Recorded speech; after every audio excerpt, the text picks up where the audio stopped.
I didn't know that was... Yeah, no, we're recording. Cool. Alright. Hello. Welcome back. I forget what number episode we're on at this point. Is it This one's 10? This one's number 10. We've broken We're two double digits, digits now. and now we have to die. Our podcast has almost hit puberty.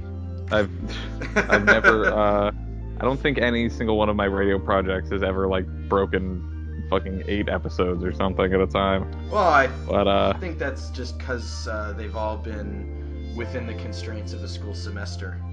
That's true. And they don't get started right away, and a semester's typically around, not counting finals, around like 14 weeks. Okay. Yeah, you're right. I was trying to throw every other project under the bus at the behest of Open Discourse, which you're listening to, episode 10, recorded on March 12th. Right. We're gonna date it because they always go up like I think like a week after the fact. So any sort of topical, recent political or social news thing is long since dead. Yeah. Do you think, and maybe this is a good starting idea, do you think that what people say about, you know, the cultural attention span is true, that like things like flare up and then get like swept out fucking like 5 days later, and we can't like hold on pressure on any certain like cause or movement, which is exactly like what you need is like a continuous like stance to say to the powers that be that we're not going to back down or just like forget about this. It's like going to consistently be a thorn in their fucking Gucci's or something. I think it is and it isn't. I don't know what politics there's probably like some sort of social science research that's been done on it, or maybe even psychology. Psychology is a real science, right?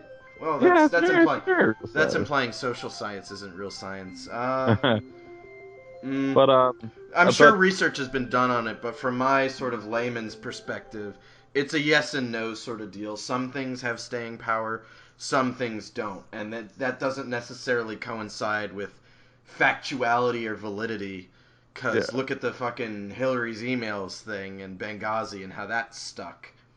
I mean, I think there was like a lot of truth. But there was a lot of like engineered political momentum to it. Like they kept pushing that. Right, but it stuck. Yeah. But you're right. But I don't know if there's necessarily 100% a pattern, but I do know like a hallmark of what I've noticed of society in a post-internet age is an inability to really effectively sift through information and discern valid and invalid and important from unimportant. So you have people treating minor celebrity dust-ups with the same level of intensity as treason allegations. Yeah. God, I've become pretty like embittered to every social media post. It's just like, oh, check out this fucking thing that like, I don't know, John Oliver or some celebrity really stuck it to him, and I'm like, yeah, that'll tear down. Because John Oliver and Jon Stewart, and I think even Stephen Colbert maybe, have actually said in interviews, not on their shows, but in interviews, that it's sort of ridiculous how people just sort of take snippets of their arguments and they say, oh, you know, Jon Stewart has eviscerated this argument. And he's like, I didn't want to eviscerate the argument. That's not what I set out to do. Yeah, if even if he set out was to argue like effectively against something like that, it's eviscerating is superlative because it's not. No amount of punditry like fucking changes anything. Well, it's also kind of interesting as sort of, I guess, maybe the term I'm applying it. Maybe I'm not applying the term well, but like, it's interesting that the term evisceration or schools or owns or, you know, these superlative terms, these aggressively overinflated terms are applied to what is essentially just providing effective counter arguments. Yeah, like, you know, I wonder if there's something to that, like this is what well-reasoned dialogue or Yeah. well-reasoned intellectual exchange has become now. Or even just like making a Because an like explicit point against something there are when people now who their whole career is to just get those gotcha moments in media. yeah.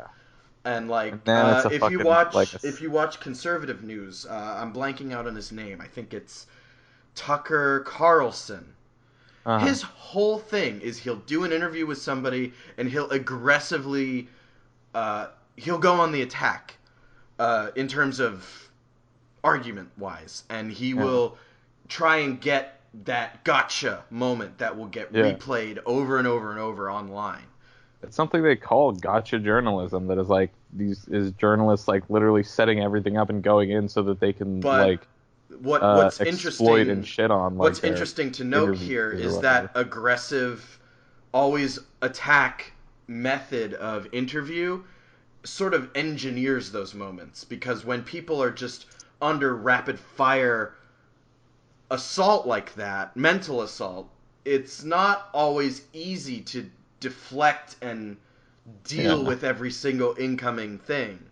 And they get the response they want because they know how to they've Right, engineered right. like being manipulative assholes Right, to that's what I'm saying. They engineer it, they trip them up. That's one yeah. way to get it, and then the other way is just a sort of monologue style counter argument that anyone who agrees with it says, "Oh, you know, Jon Stewart eviscerates," or what's that blonde girl who's always making like aggressive conservative arguments? Tommy Do not something, know.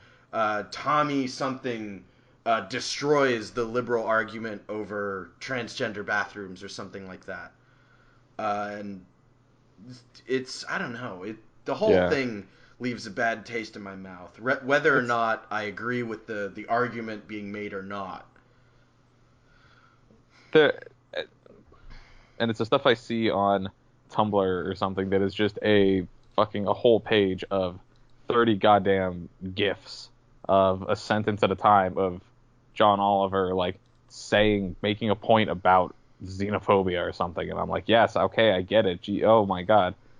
It's and people throw it around on social media like it's this fucking big thing like, "Oh, this is the one that's going to really bring it all down around them. This is the one that's Yeah, going to because it always finally plays out that way, right? this is the televised rant that's finally going to change things." Yeah, yeah, Yeah, that's fuck. there's some naivety there, I guess. I'm not about it. I I don't will care. say I've gotten more of an appreciation of John Oliver earlier on.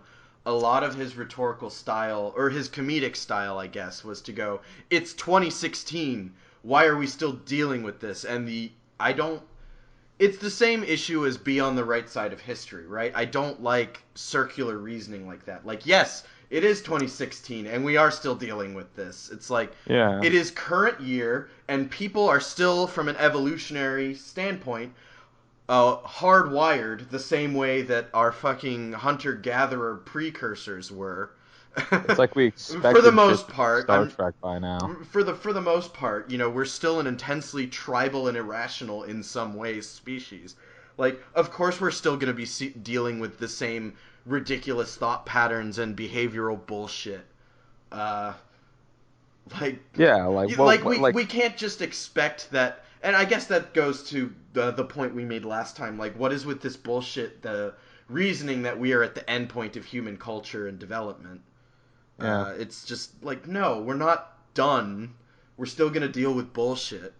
Like imagine these fucking pundits have like come out of a portal from a parallel America where like all like perfect like utopian equality was achieved in 1914 or something and they're like it's Jeez. 2017 and you still haven't figured out the Well, thing what's going. and this is me sort of tapping into a more far left perspective, but I wonder if that's more indicative of this idea that a lot of people were raised with, um, that after civil rights we had reached the end point of striving for equality. Post-racial Well, America. that's what I'm saying. That women's rights happened, and that got what it wanted, and that uh, minority rights happened, and they got what they wanted. And that's not really factoring in gay rights, because I don't think many people brought that up until more recently. Yeah. But I wonder if that's an outgrowth of that perspective, maybe. Because It's just that I've always considered that right up there with be on the right side of history. Like just fucking breathe into, I don't know, just get a vuvuzela. That's about as effective as you're being right now. uh, Your argument is a vuvuzela. your argument is exasperation that social problems aren't solved. Well, I don't it's know. just completely ineffectual, and in the case of Be on the Right Side of History, it's almost masturbatory. I was about to say masturbatory It's like because it's like, boy, if patting I were in charge of the it's world, we would patting have this yourself done by it's now. But patting yourself so hard on the back that your arm falls off. yeah, Like, really. oh, I'm on the right side of history, guys, because Yeah, everybody can look on things with a 200 year perspective. it's 2017. If you'd let me take the wheel of all of culture and society, we would have had this knocked out back in 2005. Yeah, it's bullshit. It's all bullshit. Yeah. God, God damn it. Um, so that's something. I'm just sick of 30 GIF fucking image sets. Yeah. Because it's just, just make a block quote. Just transcribe it into like a block quote. Like it can be a paragraph or But something. I Like a think, sentence a yeah. piece on a fucking GIF. But I think to your Sorry. earlier point, I think there is a degree of short-lived memory in a post-internet, post-24-hour media age. Oh, my other side of that question was, do you think that this attention span is like this right now? And then also, like, is that something that happened recently, or is that just something we conflate to the information age? And that's like that people were not like more It's focused on probably specific things for longer. it's probably a little of both because with the advent of cable television, broadcast television, and then further exasperated by the advent of the internet, the scope of data available to the average person is so much more. And again, our physical capability has not changed. Yeah. So what you probably had back in the day was people knew a lot more, but about a lot less. That's something I was about to kind of touch on. Yeah, that's just like that, like back before the days of the internet and social media, like sharing things, like certain individual events that like probably have a pretty big connotation, like the nightclub shooting in Orlando. Yeah. Like that would have been like hot local news, and nobody in the rest of the country would have ever heard about it because like political, like oh yeah, it totally is. It does not become national discourse in the same way. Well, I think a tragedy of that magnitude, because that was a big thing, that Yeah, probably would have circulated around the country. I maybe. think something like, what's his name, the guy who shut up the black church, maybe that wouldn't have made it to Yeah, national level, and then the debate over the Confederate flag wouldn't have made it to that national scale either, because that instances sort of of like was an outgrowth of that. yeah, all of like the I don't know, with like the rise in like threats to like Jewish community centers and stuff, like would that be like national news as like a visible trend, or I don't, it seems to be like just I don't know, because there may not. Yeah, I don't know. I don't know for sure. because we can you and I, like, I mean somebody who's like 80 or something, well no, I don't want to give the elderly like clout to talk. I don't want to give them a fucking inch on talking shit on millennials because they'll take a fucking whole No, you know what? country That's a about it. load of horse shit, because every generation talks shit on the generation one or two removed from them. And I'm sure Sure. when we're like aging and dying a lot faster than we are now, which is saying something because my diet and lifestyle is awful. Um, Yeah. when we'll be talking shit about the young people. So, That's true, but what I was getting to was like, I mean, I what the already fuck? talk shit on people younger than me. So, What the fuck do either of us know about the pre-internet age or something? Like, speculation and historical records mostly. Everything from there is conjecture. exactly. Like, I had the internet when I was 6 years old. Like, I don't know. I had dial Uh, up until I was like 11 or 12. yeah, same. I still remember like getting on the internet to play some stupid game that was related to like I don't know whatever like something or do whatever it is I did when I was young on the internet that I can't really remember, and then having my mom poke her head out of the kitchen and say, "Get off the internet! I need to make a phone call." Except she yelled it because Yeah. that's how things are in my household. There's a lot of yelling as opposed to walking over and saying things. I'm like, we are moving away in the conversation, and I'm down with Yeah. that. I want to talk about internet stuff. I loved when like children's media was catching on to the internet and stuff like that Oh became God. kind of that like would become a gag and like shit like the Fairly Odd Parents and stuff and just Oh yeah, being dude. like That they're was like, the oh, best. this internet, they were people realizing like, oh, Like, this how'd you internet get thing's like that? Oh, around to stay, so how do we make this into like a certain plot device yeah, that was like a to whole relate to kids? gag for one episode on Fairly Odd Parents. It was like, how'd you get that? Internet? Yeah, they would. That was like a running gag too. Like whenever someone would just be like, "Where did you come across a magical tiger?" I'd be like, "I got on the internet. You can get anything on there. It's the internet. Well, Get I with mean, you still your kind of shit." can. Oh yeah, fucking magical tigers and shit.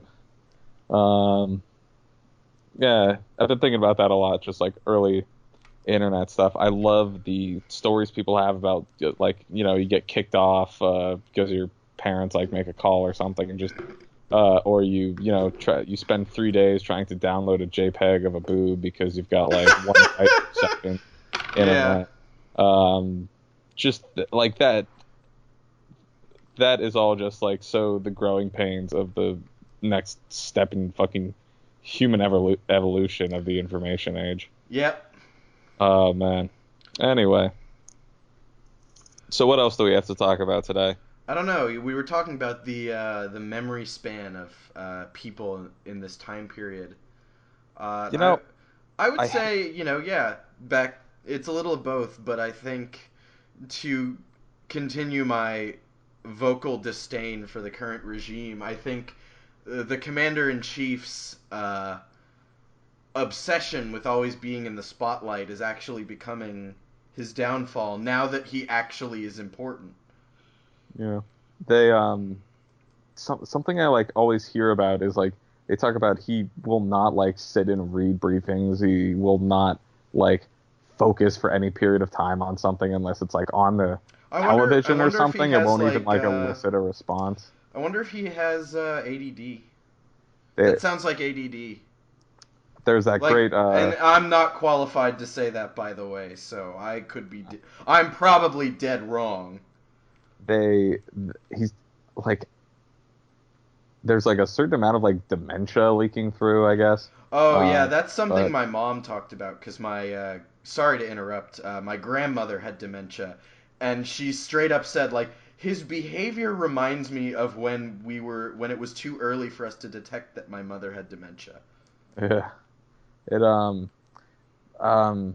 God, what is it? There's like a running internet theory that he's actually just illiterate because like nobody has like really Nobody's gotten seen like him reading. nobody's seen him read. Nobody has like specific things that nobody has like specific evidence that he has ever read something. There was some like there was some like oh God, what's the word for it? Like when you just have a dude not in court, but like you're just talking to him in a legal sense Yeah. about like some tax stuff that was going on with him or like a an audit or something, I don't know. And then they were just like, "Did you read these documents?" And he was just very evasive, like he clearly didn't read the documents. And people were just like, "What if he can't? What if that's the thing? That's a because like it seems like What he if doesn't that's the secret? from like leaks out of the White House and stuff. What like I've been hearing is that like he won't read documents and briefings and stuff. Like somebody has to like the only way to like get him to even pay attention to something is Is to to put it like for on someone to TV. talk to, yeah, it's to either have something on TV which will elicit an immediate response, which is part of like why people are saying the marches have been effective, especially the women's marches, because that got so much media buzz. And him being like kind of a television man, they describe like he thinks the only like clout in the world is TV. through television. Like that's the only way to know if something's important is that it's on television. and to see like that huge fucking grand so like you know civilizational spectacle of the Women's March was like really powerful. But they talk about Civilizational spectacle. yeah. Um, I, Interesting. spec- Okay. spectacle does not mean like that it didn't have substance and content to it, No, but just also that it was just a grand visual spectacle as well. the term civilizational though implies something interesting.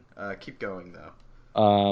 And I've just heard people talking about like you really like you have to they have to get somebody to like say it out loud to him. They have to like read the information to him like in, easily digestible pieces.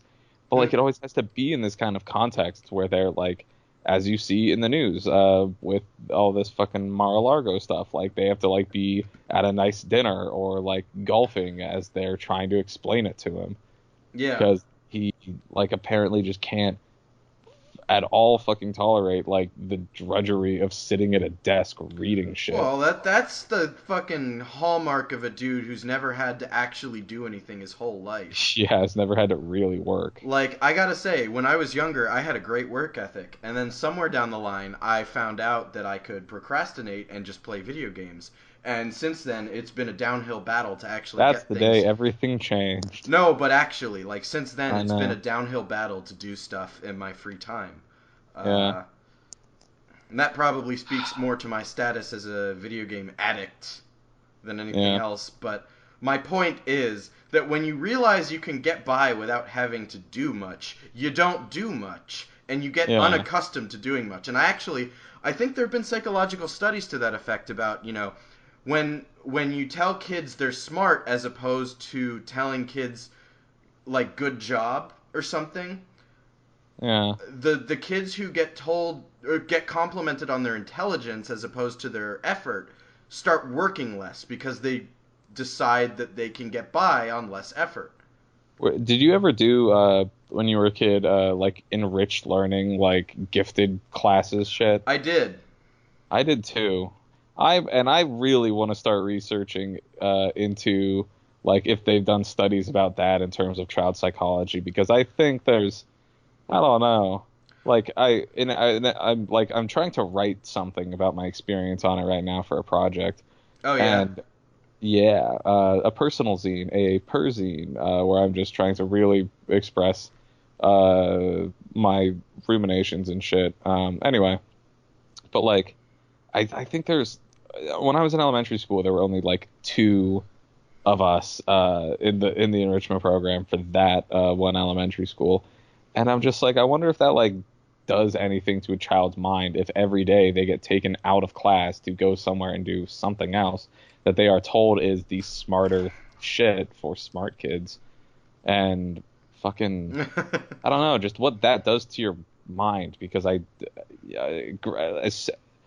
very quickly out of high school, and probably a little bit through it, I like realized that I'm really fucking probably very dumb. A running theme for me is follows instructions well. That phrase meaning I liked building a lot of Legos as a kid, and that's what they would always like say about me on like child evaluations and some shit like, oh, he follows instructions very well. But my realizing that that is not tantamount to any amount of like actual intelligence or ability. um, that I also attach to a big metaphor, which is the Rubik's Cube. In movies, it is, visual shorthand for this man is a genius. He solved the Rubik's Cube. What a fucking weird savant who's very smart. When you can, and I have, just learn how to do it, learn just the process of solving the puzzle, and you can like learn it in a day, and it doesn't mean shit. And it doesn't mean shit because you Well, can follow instructions and do there's something that looks impressive and smart. there's a Ugh. newer school of thought on all that there are like different kinds of intelligence. Oh yeah. There's I emotional say like I say intelligence. newer, but There's like I don't know if that's actually a new concept, but it's something I've athletes. They're big on like spatial yeah, intelligence. it's something I've been exposed to recently. Yeah. So sorry, I just got on There's a whole big personal bend about it, but yeah. But eh, I think that's really interesting. And at some point, I do want to pick your brain about your experience with enrichment programs because I know like a good amount of people who did that stuff as kids, and I'm just like, what the? I'm like, I definitely think Yeah, you that know, it's the same for me, and it did sort of something. makes me wonder. Like, when I was young, I was told that it's a huge deal, but I'm meeting so many people who qualified for these things, so I'm either meeting a ton of really smart people, or more likely, it Yeah, meant nothing.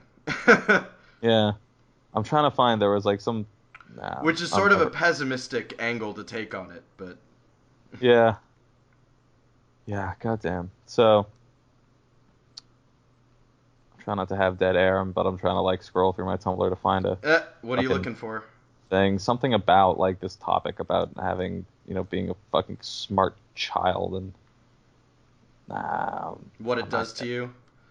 Uh, Yeah, I'm definitely interested in I like, mean, I know personally I've had trouble with motivation and staying focused and doing tasks as I was ordered. I've always had trouble with authority growing up and being told what to do.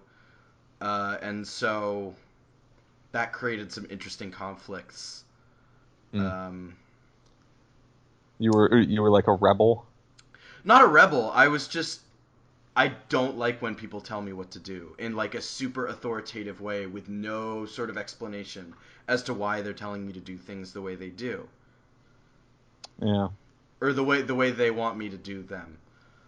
I think And that's a very then common like child struggle thing, is like being subject to like and arbitration. I did not know this, but apparently when I was younger, my parents actually had me tested for ADD because I brought it up to them recently because I was talking about how uh, it's weird to me that medications affect me differently than other people. Like Benadryl makes most people super tired, right? Hmm. I feel nothing.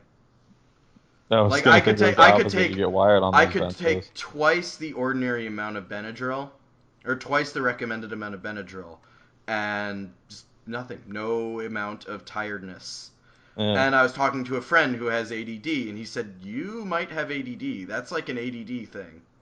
And Huh. so I brought it up with my parents, and they're like, "Yeah, we had you tested for that when you were a kid because you don't pay attention to anything ever, and you have such a hard time staying on task." And the guy said no, that you just weren't being engaged fully. And Yeah.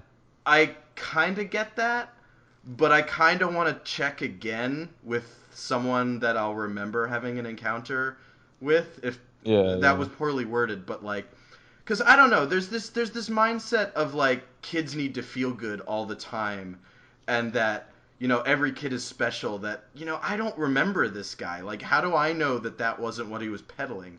Like Yeah. that. Granted, I don't know that I want to take ADD medications because it apparently raises your heart rate like a lot, and I don't know if I want to do that. But I don't know, like because there's two things I'm struggling with recently, and that is the effects of this sort of mindset of every kid is special on me growing up, and the effects of sort of normalcy enforced through prescriptions, through Yeah. medication, Yeah. and that's something that the second one is something I've been struggling with a lot lately because I have an abnormal sleep schedule. I'm just naturally the kind of person that I would rather be going to sleep at like after 2:30 and waking up around noon, uh, Hmm.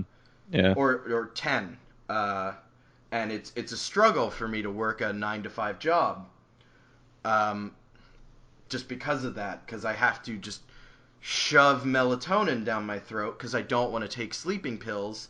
And melatonin is not super effective on me, but it's better than getting addicted to sleeping pills. Yeah. Um, and I Like I that. don't think I've withheld this information thus far from the podcast, but I have anxiety. This came to light junior year of my college experience when I started having regular panic attacks. And something that was brought up to me by my parents was, maybe you should look into getting anxiety medication for when you need it. And I kind of had to struggle with saying no to that because one, I mean, the easy thing is to say no, I don't want to pay for medication because money. Yeah. But also, I. I'm not really sure I'm 100% on board with medication that changes the way I think to meet some arbitrary standard of normalcy. Now, granted, panic attacks are awful, and if I was still having them daily, I probably would take the medication. Yeah, Because I feel like it's horrible. If you've never had a panic attack, I hope you never do. You think you're dying. Um, is this royal you or me specifically? this is just I guess a royal you. What's Yeah. a royal you? Um, I mean, saying you to the audience, Yeah, yeah. Like a I, rhetorical like, when I'm the worst panic attacks I've had, I thought I was gonna die, and it was awful. And if I was still having those on a regular basis, uh, what was I would probably give in and take the medication. But fortunately for me, it wasn't so bad that I was able to sort of learn to deal with it and sort of enforce some mental discipline. And I'm mostly functional. yeah, what was regular, like Daily, sometimes daily? multiple times a day. Yeah, it was Uh, bad. yeah, Um, but that chapter of my life, I hope, is over.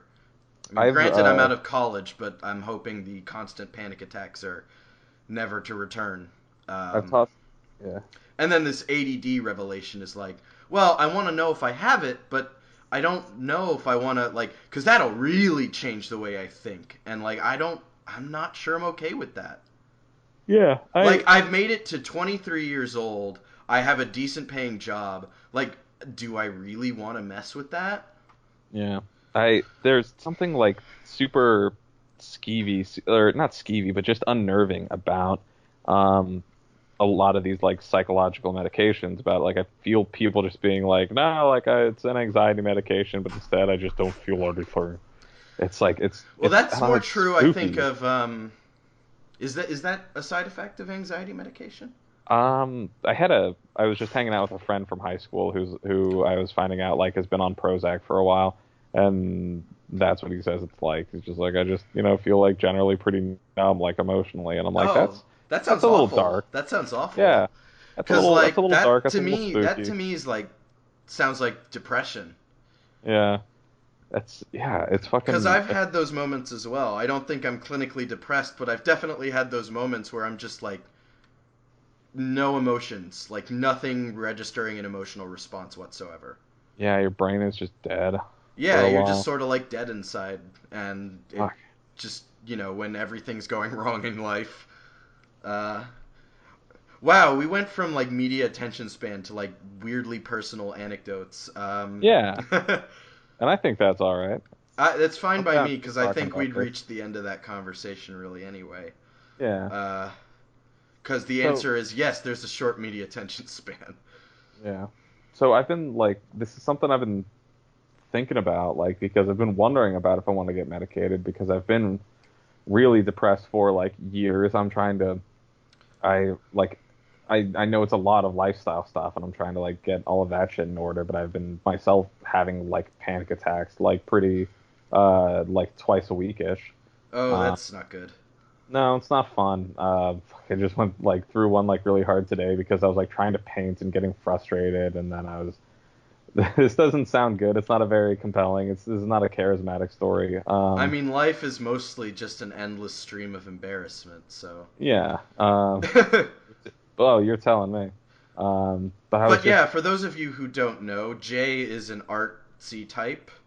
I try. I That sounded so pained. that's the most Like like sincere. you just wheezed that out. That's the most sincere like expression of it I can do.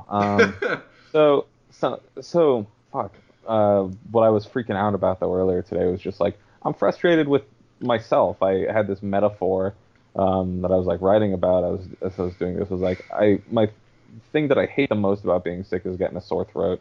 And I've just had a couple really bad ones that last for a couple days, and I know there's nothing you can do. And like I take some lozenges, it doesn't help. I can't even swallow water. It just hurts. Yeah. And at some point, I get so frustrated and like just sick. I like want it to be done. That I start just like punching myself in the neck, which is not at all gonna Okay. fix anything ever. But I just want it. I'm just pissed off at my esophagus. Um, and I just lash out at it. And I kind of did a lot of that today about my lifestyle because I've been a very depressive, lethargic, just not doing much. Like I appreciate that a lot of people regard me as like an artsy type person, and that people like regard that some of the stuff that I do pretty well. But I never feel like I do enough because it's always like a struggle to like self motivate and have the discipline to like take something and work on it. I think And that's sort of normal though, because I've been struggling with that as well. Because I'm working on personal projects. I'm working on two personal projects, and I have not done nothing. I've not done nothing. I've not done anything. Sorry, that was a little bit of the southerner in me slipping out. yeah, I haven't done anything for the past couple weeks, um, and I was sort of down on myself about that. And also, there's this. People are just generally really hard on themselves. Like I was reading about imposter syndrome oh yeah, in tech. Apparently it's super common, and I am apparently suffering from it because like I feel like at work I feel like an idiot sometimes, and like that everybody I'm working with is just so much smarter and better than me. yeah. uh, but then I realized that I'm the youngest person in the office, and I'm dealing with this huge piece of software that I've only been dealing with for 6 months, and it's a super confusing piece of software. So I'm probably not as stupid as I think I am. Yeah. I've in my like, God, like honestly, probably quarter to one third hearted job search that's been going on for months. I I get imposter syndrome before I'm even being an imposter. Like I can Like before preempt it. you're even like in the job, you're just like I'm not this. Exactly. I'm like trying to like look at these like job applications and stuff, and they're like, oh, what about this? And be like, well, like, I mean, no, I'm not good enough. I'm not smart enough. I can't handle that responsibility. So I'm not gonna bother. Like, leave that to somebody else. I wouldn't be able to get it. I wouldn't be able to maintain it. And the very second I get a job, it's gonna hit me. Uh, Yeah. I'm just gonna be like, well, I guess I gotta try to not. I hopefully, when I do get fired for gross incompetence, they won't also find out that I've accidentally embezzled tens of thousands of dollars. Jeez, that's like something out Because of a comedy movie right there. that's because I think honestly that feels like something I might like accidentally fall backwards into. Is like Jeez. I just like placed You some know, it's digits on interesting a though spreadsheet that you that like said put that you $10,000 say into my when account instead of the bank thing, and I'm just like, no, I'm not trying to do this. I'm sorry. it's interesting though that you say when I will get fired, because there's some inevitability there, and it reminds me of this speech my parents gave me before I went to my first day of work. Well, it was my mom, and she said, one day you're going to get fired, and one day money will be tight, and one day everything will look awful, and you just have to know life goes on. And I was like, Jesus, that's some aggressive, harsh reality right there. That Like was the inevitability of bad times, and like, but how, like, that's so true though. Like that I shit just looks bleak sometimes. and I hold myself back because I'm worried about failing and like being fired or something. But like I'm young enough that I know I should be able to do that and like have like I You know can that bounce back failing from it, doesn't yeah. mean yeah, Like if you were 60, that's one thing. I'm very bounce backable, and it's a time in my life when I should be trying and failing a lot of things that I can't bring myself to fucking do that. This is getting into very Yeah, we're getting super personal things. now. Fine. But this is what the podcasting is. We like talk about Well, we do sort of the. stream of consciousness podcasts. Like we go That's in true. with It's each of us conversational has like a in good times. vague, yeah. But also, I'm hoping in the process of doing this and like expressing ourselves like this, it is going to touch on whoever is listening, maybe something that they're also feeling. Yeah. And this was something I wanted to like lead to at some point, which is like a certain like general psychosis to people our age that like there's a lot of like really dark, really pervasive stuff like what we've been talking about, like with imposter syndrome and stuff, like all of these anxieties about how us young people exist in the world, in a workforce, in this huge swirling cauldron of like uncomfortable like political economic ideas revolving around like what work is and what companies and Well, people and and also just a general malaise as to growing up, we were promised a lot, and just piece by piece, we're seeing none of those things come to pass. Like, we're all coming to terms with the possibility that most of us are never going to be, like, super rich CEOs or the president like we were told we were going to be. We're coming to terms with the fact that our parents' success stories are not going to be like ours at all, if we even get to that level ever, yeah. just because of current economic conditions, which are, by the way, abysmal for our generation with regards to our place in the American system of just unfettered corporate shareholder capitalism.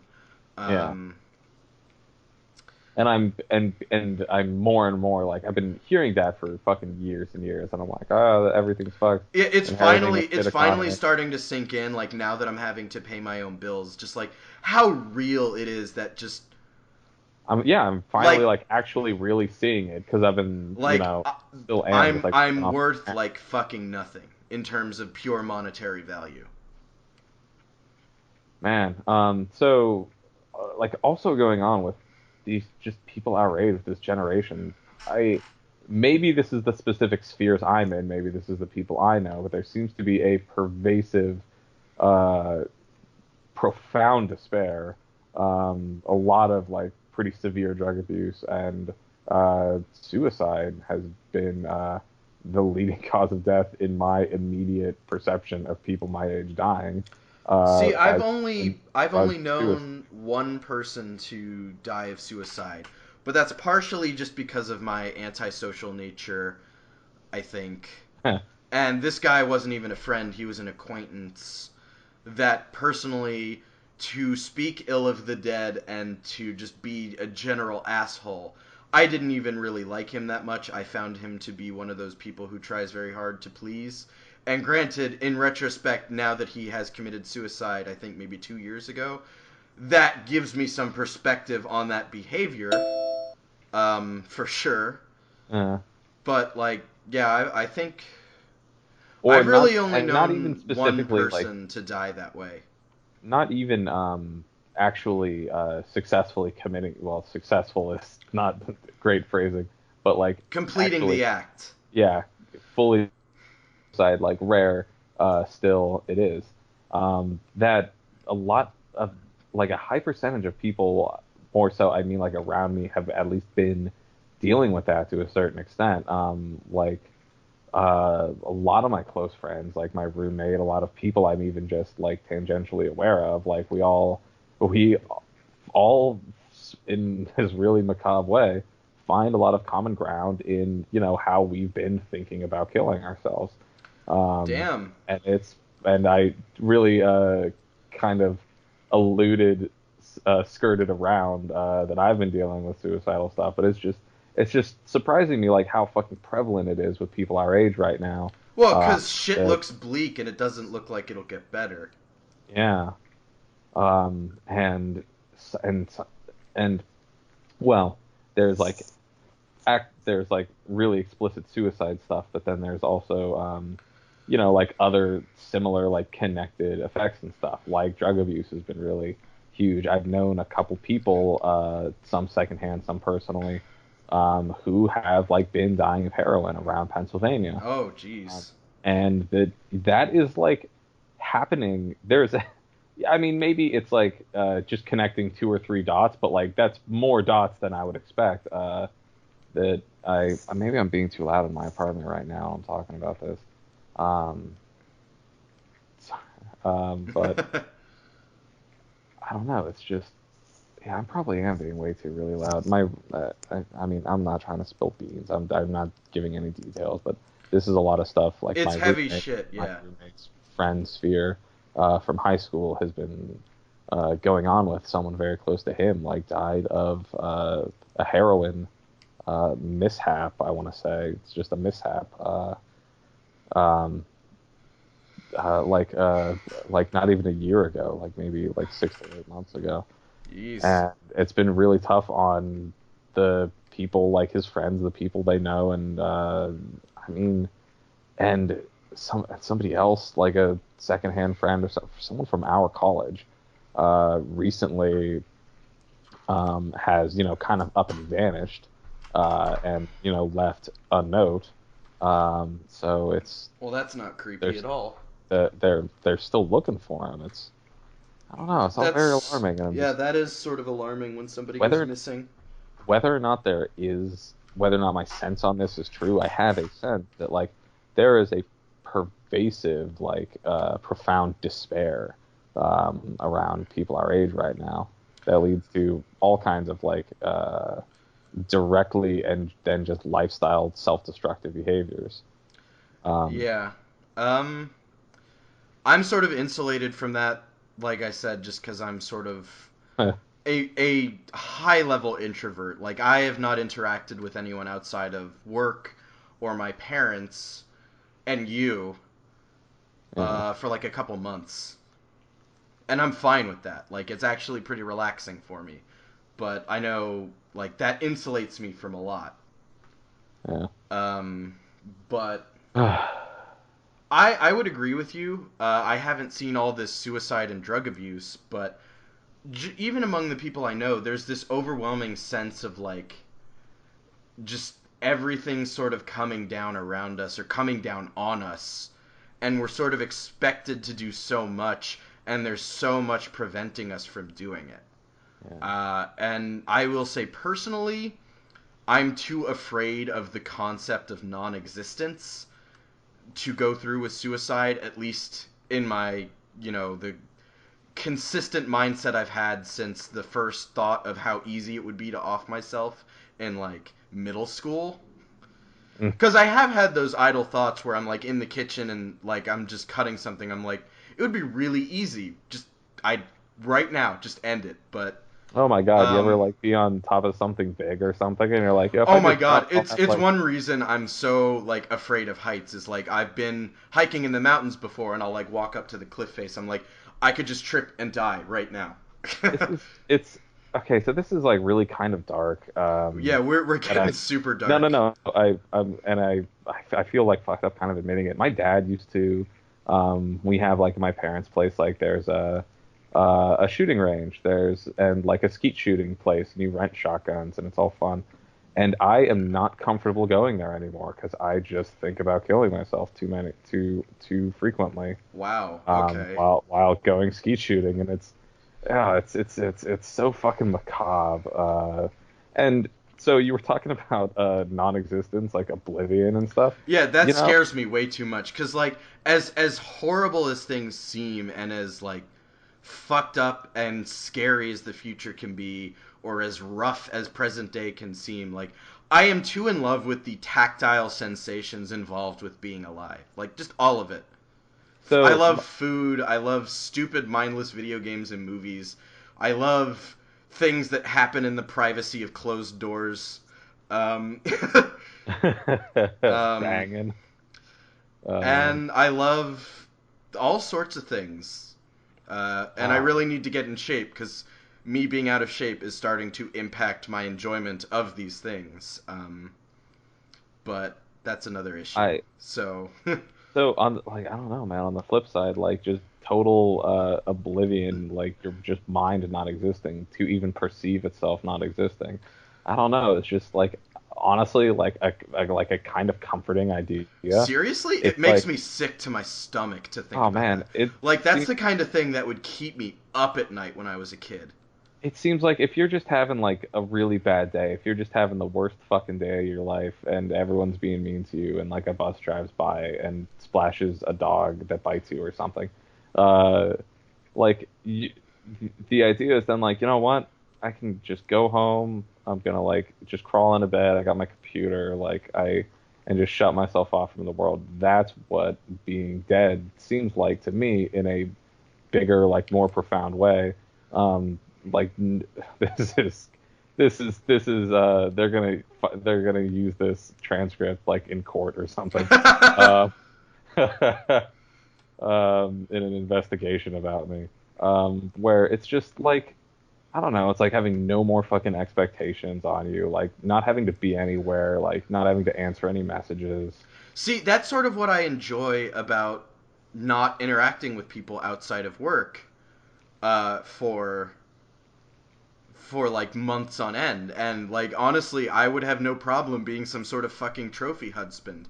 I don't think I have the looks to pull it off, but like the idea of just not having to worry about what are effectively non-essential things to existence, because let's be real here, despite what your employer would have you think, your job is not essential to your existence.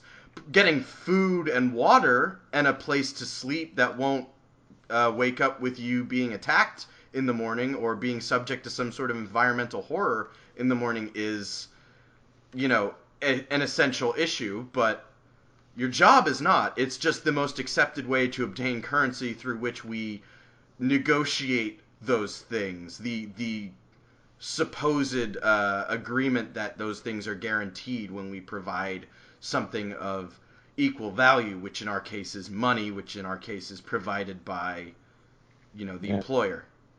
yeah, And your whatever job you're like, I've just been like at work, like I'm wasting my life. Like I am. This is time I'm never gonna get back, and I'm just fulfilling stupid, fixing stupid bugs from like Sally Billy Bob Jones, who just doesn't fucking understand how to operate a computer, and our incompetent, the incompetent customer support guy who passed me this bug that's not actually a bug. It's the system working as it's supposed to.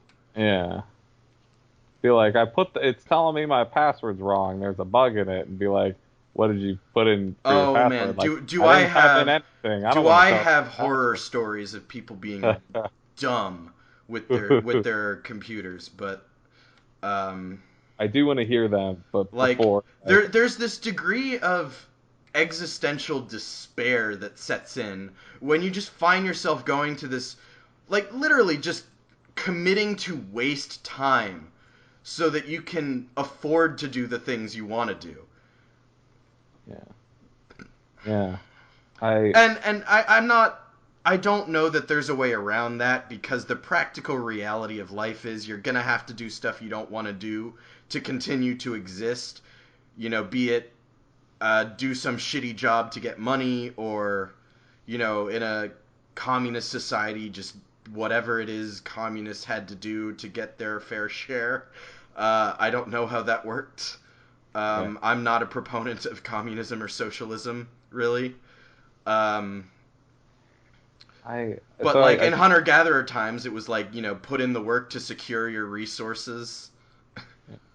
I struggle with that rhetoric of stuff that's just like, oh well, maybe you have to live your life that's like 70% of everything is drudgery, Well, see, that's but you where I do take that issue. so that but you do that so that you can appreciate the 30% that is good shit. See, that's Then where it's I like, take well, issue, because what if it I don't believe in the necessity that like 70% of my life has to be fucking wasted.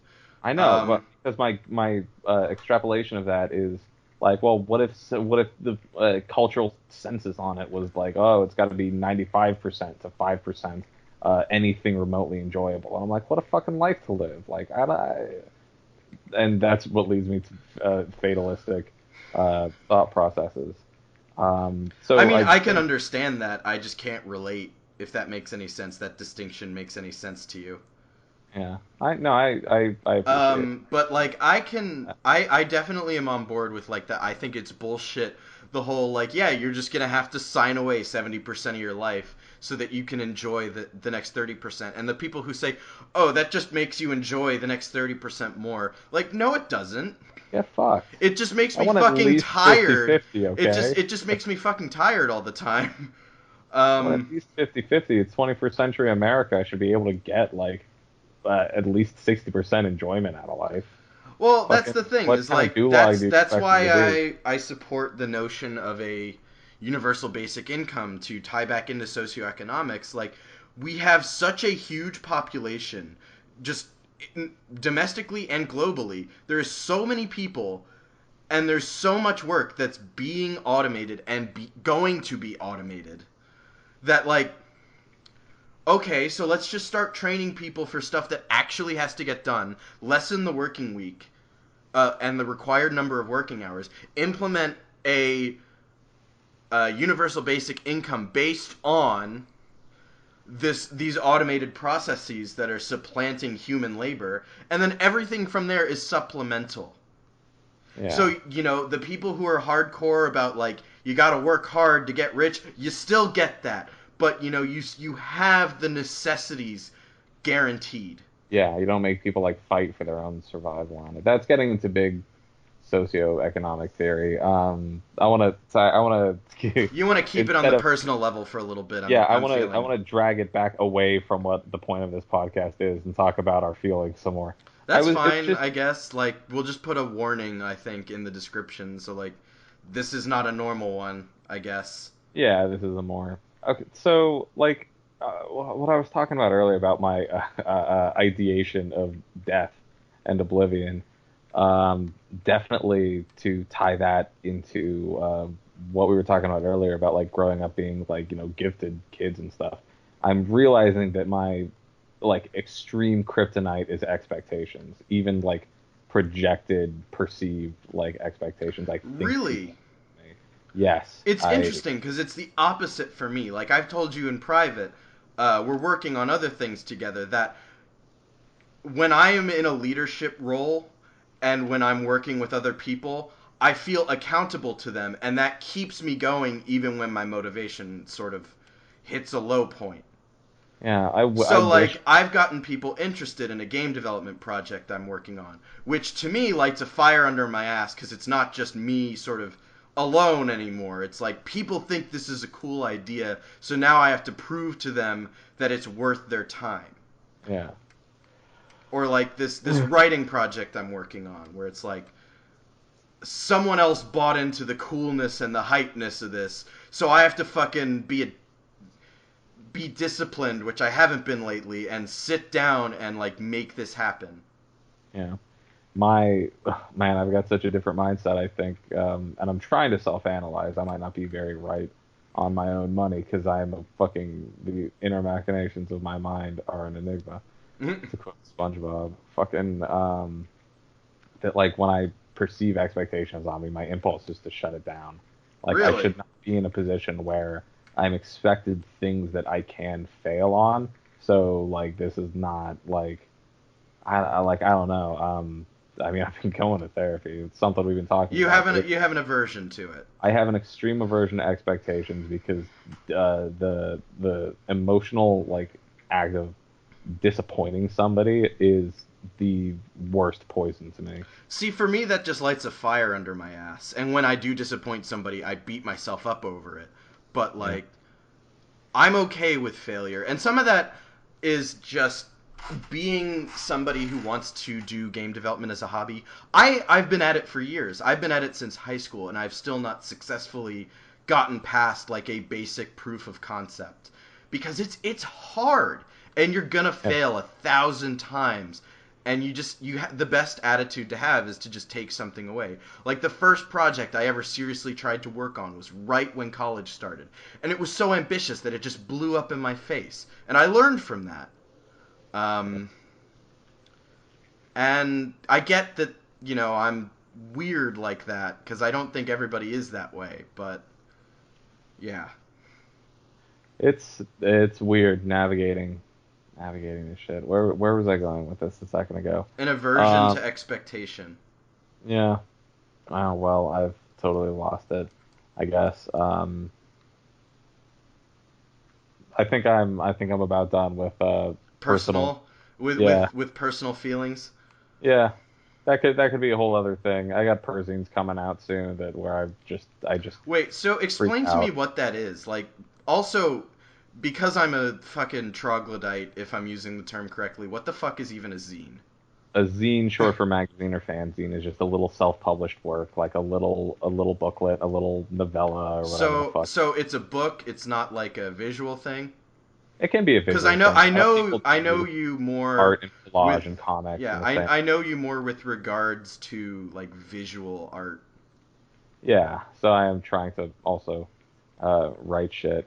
Man, basically though, a person is just a personal zine. It's like a little tiny like miniature memoir about whatever you're thinking about, or like stories you want to tell, or things you're feeling, like your ruminations, all of this stuff. And I'm doing this right now, trying as like this like self-diagnosis exercise, where I'm telling stories about how for a long time in college I convinced myself that I had a brain parasite because I was feeling uh, like coming to realize that I wasn't smart and that I didn't understand what depression was when I was having it. So I Mm. thought I had a brain parasite, um, or it's some similar kind of like actual Ah. neurological problem, which So I've been thinking about fun fact. recently. Have you ever owned a cat? Oh my God, I know that. Let's talk No, about cats and brain parasites. believe me, I've researched brain parasites. Yeah, so To get enough apparently stuff. there is a parasite that lives. I can't remember if it's in It's cat cats. poop, the cat itself, or just cat litter. But there It's is a all over parasite cats. associated with cats that cat owners get, and it will actually. It's like a brain parasite, and it will Called actually. Toxoplasmosis gondii. And it actually affects how people think, though I don't remember how. And I Yeah, most certainly have it because I love cats. that's what people say it is. It's the no human being would ever actually like cats. It's just a parasite in your brain that like changes you. That's amazing. So Toxoplasmosis gondii is a brain parasite that cats put out or something, or that exists in cats. But when mice get it, it alters their brain so that instead of being repulsed by the smell of cat urine, they're attracted to it. So that leads them more into the hunting grounds of cats. So to get AIDS, then Huh. the toxoplasmosis goes back into the cats, and so on and so forth. And humans get it, and there's something like 40% of Americans like have it in their brain. It doesn't do anything, That's at amazing. least nothing particularly measurable. And yeah, I mean, even in terms of like mental disorders and stuff, like there's no like any kind of correlation going on. There is something with raccoons. I don't know if this is real or not, but I think it might be something similar, some kind of like brain parasite or Really? something where like exposure to wild raccoons like leads you to be like extremely susceptible to schizophrenia and like dementia and all these other mental disorders. So like Well, have they proved a people, causal link or just a correlation? I don't know, Because just some kind of there's a difference. I mean, enough. It's at you least were in I think physics briefly, so you should know that there's I know causation I and correlation are Mr. very different. Believe it or I know not. Miss you Mr. Responsible Use of Data and Information. This is at least an urban legend.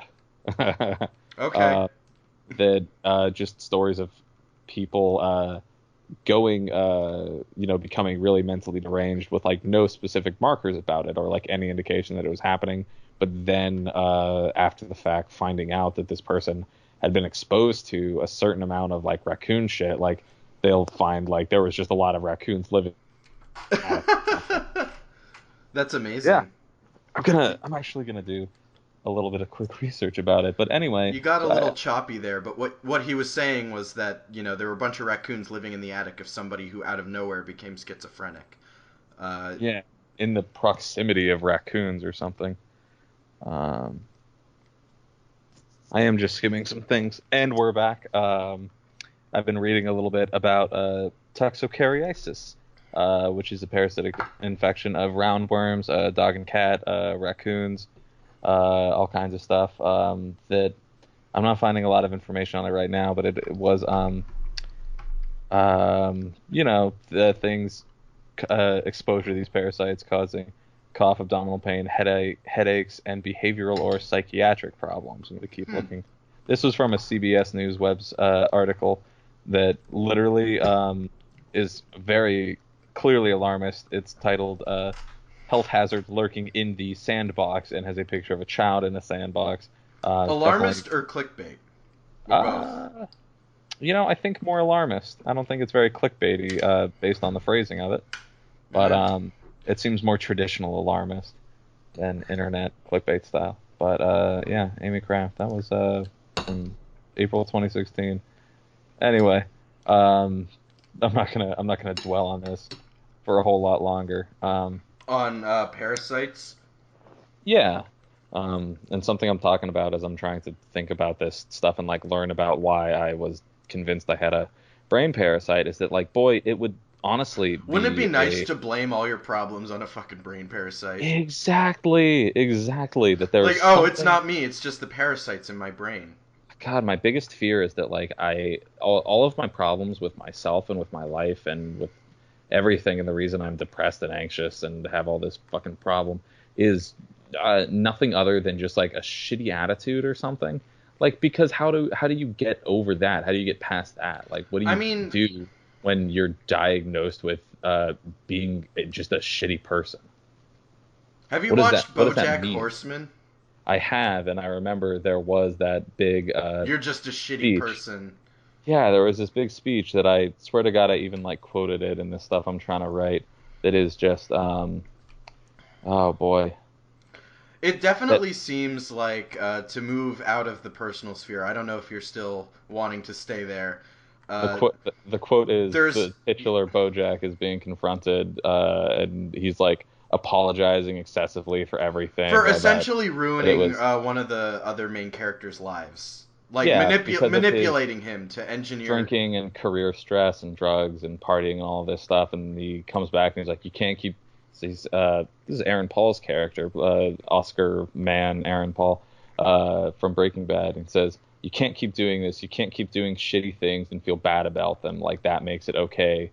You need to be better. You are all the things that are wrong with you. It's not the alcohol or the drugs or any of the shitty things that happen in your career or when you were a kid. It's you. It's always like that's okay. Yeah, that's the quote. But yeah, sort of speaking to what you were saying earlier, there's definitely a growing trend in sort of media that does well with our generation, our sort of age group, Yeah. of just fucking existential, like casual nihilism, like existential despair, or just straight up absurdity. Yeah. But I like not mean, absurdity like, oh, absurdism is a that's so wacky, like absurdity like nothing makes sense. yeah, and that is like a response to despair. Like, that's how Dadaist movement got started after the horrors of World War One. Was sort of like an absurdist response of like, oh, the world doesn't make sense anymore. Nothing makes sense. The rules don't apply. We'll just do bullshit art because life is meaningless.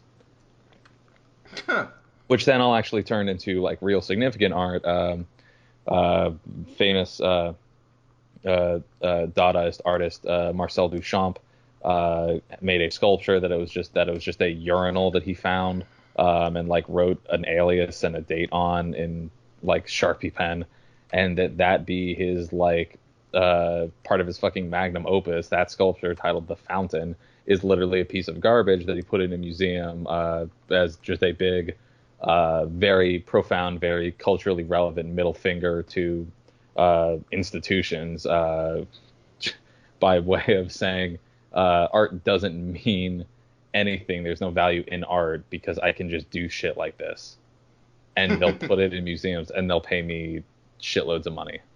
Like, so, Yeah, that's what I'd call being a jaded asshole, but it's not. It's very kind of like nihilist, like absurdism. yeah, yeah, that's very much like fuck you if you're gonna treat me like some sort of art god that walks on water. I'm just gonna do this, and you're gonna fucking love it. You're gonna eat this shit up. Yeah. So that's definitely man, absurdism is an interesting cultural response to shit going on. That's something you see on social media a lot, and a lot of meme culture, especially like on Tumblr. I've noticed just absurdism and like increasingly convoluted levels of like joke logic. Um, What do you mean? I don't even know how to describe it exactly. Um, God, there was this great like bullshit PowerPoint presentation that was like the levels of comedy or something, and it just becomes this like dark like spiral of like increasingly abstract, uh, you know, fundamentally like I guess deconstructionist, like no inherent like logical structure to it, like as a joke, Hmm. things that are just ludicrously funny and you don't understand why you think it's funny. There was one, I swear to God, I remember this bit from it. It was just a picture of a large like stuffed like carnival like carnival game prize giant stuffed banana that just had a Jamaican uh, had a Rastafarian hat and dreadlocks as like this plush Jamaican fucking banana, this weird smile on it, but it was just slumped over, leaning against a dumpster, and that image was used as an example of like this is like a deep level of abstract absurdist humor, and it hit me. I fucking every time I fucking see it, I crack up because and there's no explanation for it. It's a weird like stuffed Jamaican banana plush toy pillow thing that is just very out of place being slumped up against this fucking dumpster. It doesn't make any sense. And I wish I think I've read like just Tumblr posts about like trying to explain it. I wish I could quote. I wish I could look any of them up right now, but I'm always rolling up to this unprepared and with poorly, if at all, articulated points that I'm trying to make. But that it has been like noted in terms of like big art history stuff that absurdism and sort of deconstructionism of like rules and institutions. I mean that sounds like you're throwing bricks through windows, and maybe someday, but I just think bending the shit there's out. I Just think there's no harm in people asking why are things the way they are, and is this the best way to do things? oh yeah, um, but that this kind of the rules don't like mean anything after all. Like the structure of the institution didn't actually ever mean anything. It was all just kind of an illusion. Oh Mindset man, you mindset yeah. comes from like moments of like despair and of the world profoundly not making sense. So I promised myself I wouldn't do this, but I'm gonna do this. So I've Yeah. retreated inwardly the past week, not so much for emotional reasons, but because I've been playing a game called Near Automata. I don't know how to Oh say it yeah, you were correctly. trying really hard to And not talk about this on the and podcast. there is a whole thing in that game about like the purpose of institutions and like manipulating people on grand scales, and it's just, oh man, I don't want to spoil it because it's such a good story and it's such a good game, and you should all spend all your money playing this game. Don't actually do that, but it's so good, and I want to do maybe in a couple weeks like a more media analysis oriented type show, sort of like what we used to do when we were on college radio, Jay. Hmm. Yeah. Just because I've been playing all these amazing video games, and I just bought a digital copy of Moonlight, was going to be watched this last week, but I was so wrapped up in this game, more so than I thought I would be. I'm going to watch it this week. I'm going to try and watch Get Out, which I've heard has got, like, one really good horror movie, which I'm always there for. And apparently there's some pretty interesting social Oh messages yeah, involved it's in a that movie. Have you seen it? no, I haven't, but I know it's created by Key and Peele, and it is, or maybe just one of them. It's I think Peel. it's It's not the both of them. okay, yeah.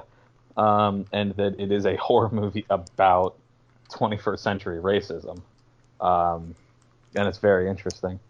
Um, And I also need to watch Hacksaw Ridge because one of a family friend, I was talking to a family friend recently, and he's also Jewish, and he was saying, at first I was really ready to write this movie off because Mel Gibson. I was like, oh, Mel Gibson is a horrible person and he hates the Jews. But then he said this movie to me came across as an apology to the Jews, so now I have to watch it. okay, that might be a very clever marketing scheme. Mel Gibson's Um, Jewish apology movie. could be, but I think also, and this is sliding out of this media obsession I have, that I think society at large, and especially maybe even society, well, this was probably always true. Uh, I'm just becoming more aware of it as I'm getting older, but society tends to understate and underestimate people's capacity for change. So, like, yeah, a bunch of years ago, Mel Gibson got arrested saying he hated Jews. Okay, Yeah. that's true. That was This also is in the a midst this of is a a true big fact.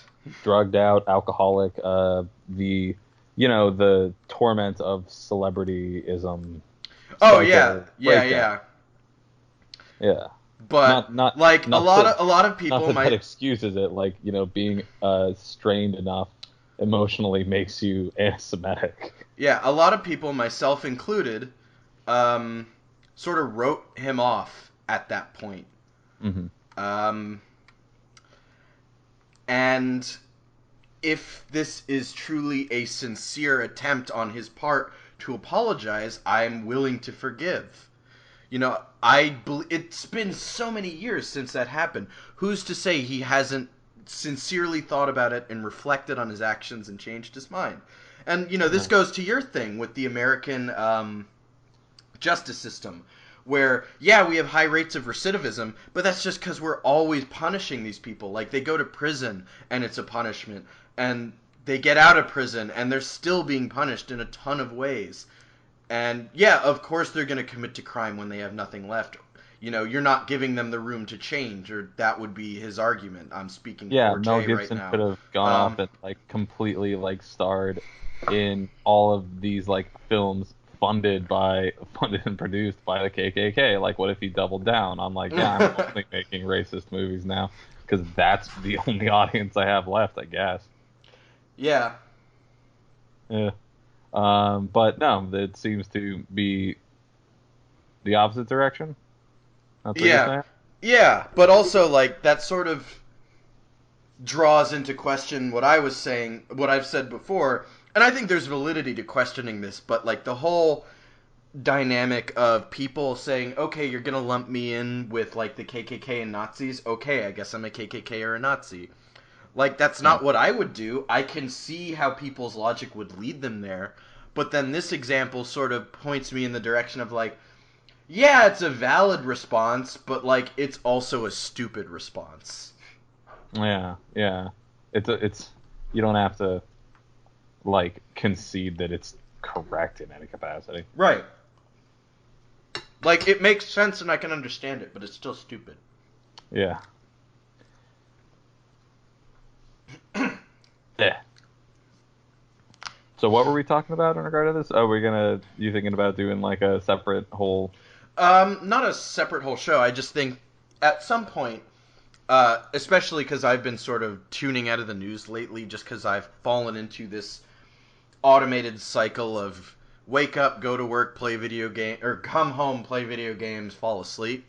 Yeah, I haven't been reading as much the news lately, lifestyle. just because the news is so aggressively depressing in like Yeah, the truest sense of the word. It's just existential despair. And part of me wonders if that's not just the desperate need for attention, because that's what gets people to pay attention is like doom and gloom as opposed to feel good stuff. mm. Have I talked about like referenced? I think was it, I don't know, Tahiti or something, or Fiji or something, that I heard about in a podcast in relation to the topic of like how engaged like one should feel obligated to be in the political world around them. I feel like you brought it up because it was something along the lines of like, yeah, you have some sort of social obligation to stand up for what you feel is right, but you also need to take care of yourself. If that, I think that's what it Yeah. was, right? Yeah, That was the something like, gist of it. yeah, it was. Well, now I feel like I have to explain it to make it make sense logically for Okay. me also. That it was just part of the Harmontown podcast. Like there was some time he'd like come back from a fucking vacation in some beautiful tropical fucking paradise. But that it had not been a paradise exactly, because they have their own whole slew of like disgusting political injustices and nonsense and stuff. And he was trying to talk about this with some of the people, some of the natives that he was staying with and stuff, and they were just like, yeah, it's really fucked up, but I mean, like, that's not. They there was like a general mindset of like, yeah, that sure is like a big fucked up problem, and it's not really my job to fix it. Which is something I've been struggling with, Well, because I think I I think that's because I something don't. a lot of people are struggling with because it ties back into what we were saying earlier about like, oh, it's 2017, sort of stemming from the idea of being in a post-racial world, a post-sexist world. Um, in that, I think the past couple decades have been marked with like, oh, well, somebody else will take care of that. Like, it's such a diffusion of responsibility to the point that nothing got done. Yeah. In terms of like being effective, because stuff got done, but it would also get undone pretty quickly, or it was just piecemeal and stuff was happening really slowly. Yeah. I Yeah. So on one hand, something about American culture says in a big way, like, no, this now is the time to stand. Like, you can't divert the responsibility and like the initiative of like going and doing this shit. Like, make like they always say, be the change you want to see in the world. And if you are not actively like working to change the world like that, there's something like morally there's some moral failure to that. Is that fair to say? Do you think? Mm, That's what I perceive. I guess And you that's could why see it that way. and that's why I've been struggling with it. I mean, like, I see it as like the same strain of argument as if you don't vote, you have no right to complain. yeah, I guess. And like again, the core logic of the argument makes sense to me. That like, okay, if you didn't act within the system to elect a representative that you feel represents you, then you can't complain about the representative everybody else elected. But at the same time, you still exist within the greater structure of the society, so yeah, you have a right to complain. Yeah, and you're subject to the effects of of what that person does in the office. Right, So, like, right. yeah, it is within your right to fucking, have qualms. Right, and like when my mom when we would talk about the Bernie or bust people, and I said, no, you really need to worry about these people because they're so fed up with the political way of doing things that they will just vote for any outsider, or Yeah, they'll either vote for Trump or they won't vote at all, which is an indirect vote for Trump. And yeah, she said, well, then they deserve Trump. I'm saying, excuse me, I don't. yeah. Like, they might, but they don't get to have their own country where they do that. Well, They they are don't in. exist in a vacuum where they get to have everything they ask for and all the consequences as a result of that. We're all in it together, for better or for worse. Yeah, That's that's sort interesting of the about the. American thing. Yeah. That's sort of like an interesting, like, because there's been so much not my president rhetoric going around. Is that, like, unfortunately, like, the thing is, you don't get to split, like, at the election, you don't get to Well, split the I fucking said that to country people. into two and then go live with whoever you want to. Like, Yeah, if you're I fucking said that. divorcing I said the parents. same thing when people were saying that about Obama. Because again, I grew up in the South, so a lot of people were like, "Oh, not my president." I'm like, "Well, yeah, he is your president, but if you got a problem with him, there's nothing stopping you from speaking up, and thank God for that." Yeah. Because look at where we are now. You got your president, and I'm pretty fucking pissed with him, and I'm well entitled to my opinion to speak out. Yeah, whether or not he is anyone's like chosen president is regardless to like if he's the The man fact is, he sitting at the is the fucking desk president. getting to decide who lives and who dies. Right. The fact is, he is the president. There's nothing like I think the intent there is to undermine his authority or his legitimacy, but there are other ways to do that other than uh, rallying behind a provably false statement. I'm not I'm not like actually making the argument that like against like the not my president movement. That's not where I I was going am. with I that. But am. like, I think it's stupid. Like, okay, he's your president. So instead of like bitching about how he shouldn't be president, fight him if you really think he needs to well, be that's what they're fought. doing is fighting him. They're Right, like, but I'm no, saying we do I'm not saying want you representing us because you're this like cartoon. messaging is important is what I'm saying, and not my president just smacks of you behaving in the same stupid way other people have. And I guess maybe I'm just being an asshole because it clearly worked for those people. Yeah, their whole "not my president" thing formed like a political party that And then we're fucked just everything to sort of pieces. leading ourselves back into my whole like negative feedback loop is not a good thing to be in, blah blah blah. Yeah, yeah, man. Because there's plenty I disagree with Trump on, and I disagree with him as a human being, like as a decent person.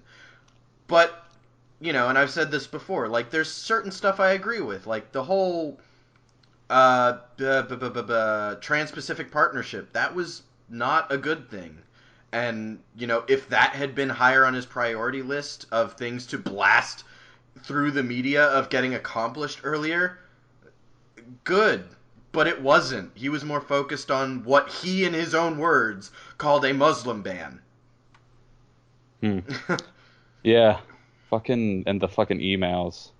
Daily reminder, Trump and Bannon and everybody else have a private email server, so that the whole principle but really Hillary's didn't last. but Hillary's emails, Jay. But Hillary's emails. That just brought it all. But so I think what I'm trying to get to about the Not My President movement is that like it's not so much like a disregard of like the validity of it. Unfortunately, he's validly the president, but because I see arguments to the Not My President thing, be like, well, yes, he is, so you got to deal with it. And what I believe is good about the protest is like, we're not dealing with it. We're not going to deal with it. We're gonna fight it on all fronts because it's fucked in XYZ certain ways. It's interesting. Maybe not the it's interesting you front, put it that way. It's interesting you put it that way because to me, deal with it is fight him. Oh, okay. So I think maybe there's just I interpreted core... deal with it as like sit down and accept your new ruler. Well, see, I think that's how a lot of people mean it. But to me, it's like, okay, I've accepted that he's our president, and I'm going to fucking fight tooth and nail, as soon as possible. fucking fight tooth and nail on the things I think I should fight on. So, like, the rights of minorities, for example. That's a big sticking point for me. Like, my dad was saying, like, oh, you should get some mezuzahs. And for those of you that don't know, mezuzahs, sorry, I slurred that a little there. They're like a little thing you hang on doorways within your home if you're a practicing Jew, and it contains like a little scroll with a bunch of stuff on it. And that's a super TLDR version of it. But like he was like, yeah, you should get a mezuzah. I was like, are you kidding me? I'm not going to put one on the entry to my home in a fucking apartment, given the current climate. Yeah. I don't know who my neighbors are. Hey, everybody. Like I decided not to live in one apartment because when they took me to a tour, the neighbor had a prominent Trump Pence sign. Like, and they may be perfectly fine people who don't hate Jews at all, but they also could be a card-carrying KKK skinhead. Like, I don't know. I love the fucking concept of Trump flags affecting property value. That is. I don't know if they've affected property value, but they've definitely affected my choices. In your case, like, theoretically, that makes neighborhoods, like, less attractive to potential... Well, yeah, like, a lot of people like to make fun of, like, the old-school white people, like, oh, I don't want to live in that neighborhood because of the blacks. But, like, there's a perfectly valid, like, I don't want to live in this neighborhood because there's a bunch of people with a bunch of shit that, to me, there's a 50-50 chance of them being a fucking racist. And white nationalists are, like, the biggest actual domestic threat in the United States to people's safety. Yeah, that's the biggest irony of it, isn't it? Like, people love to talk about Muslim, like, terrorists and, ISIS sleeper agents in the U.S., but let's not talk about the people who fucking firebomb Planned Parenthoods and abortion clinics. Or, the crazy white kid who shot up a black church. No, explicitly on, like, white nationalist rhetoric. Like, they always gloss over that. Oh, he was alone. We don't know why he did it. How hard do these dudes have to say, like, I did it because I want black people out of the country and, by extension, ideally, the globe. But... Well, no, not the globe. White nationalist and white supremacy... I think there's a subtle difference there in that people like Richard Spencer, who will admit to being a white nationalist but not a neo-Nazi. Yeah. I think white nationalists are just like white supremacist phase one, which like phase one, get them out of our country. Well, that's what I was going to say. Get rid of them you could be right there, but the obvious distinction is that white nationalists just believe that America, or whatever country they reside in, should be a white ethno-state. Now, the getting it to that point is a bit of an issue that I think they don't want to address publicly because it's a sort Is of a it necessitates violence becoming it is a nightmare of profound human dislocation. right. And then the question is, once you have that ethnostate, what do you do? And you're probably right in that Then the everything will be following great once well it's just the white. the following step then is like, okay, so we just blacks are bad now, right? The Yeah. Jews are bad now, right? I'm sure if you had a perfectly white United States, all of the problems would be like, well, like there would, it wouldn't solve all of the problems. And then it would be like, well, even though we got him out of the country, they're still messing with it. They're still the root of the problem all the way over wherever the fuck we put them.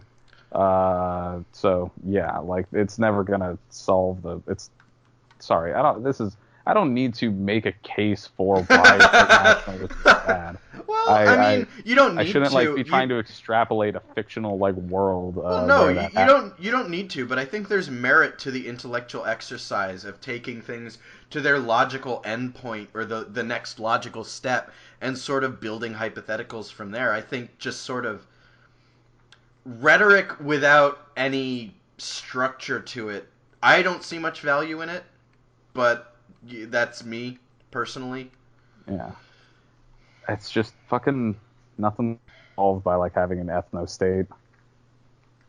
Right. That seems like a really unnecessary thing to say, but just that I'm trying to understand the logic behind it, because then it's like, Well, how do you to not them, expect it? Like, how do to you these not expect it? people, they see white and black and Jewish and Muslim not just as ethnicities, but as cultures that are somehow incompatible with our own, and this this incompatibility causes problems. And like all things, they're mostly wrong, but there is an element of truth there. For example, when immigrants come en masse, they're gonna have trouble integrating right away.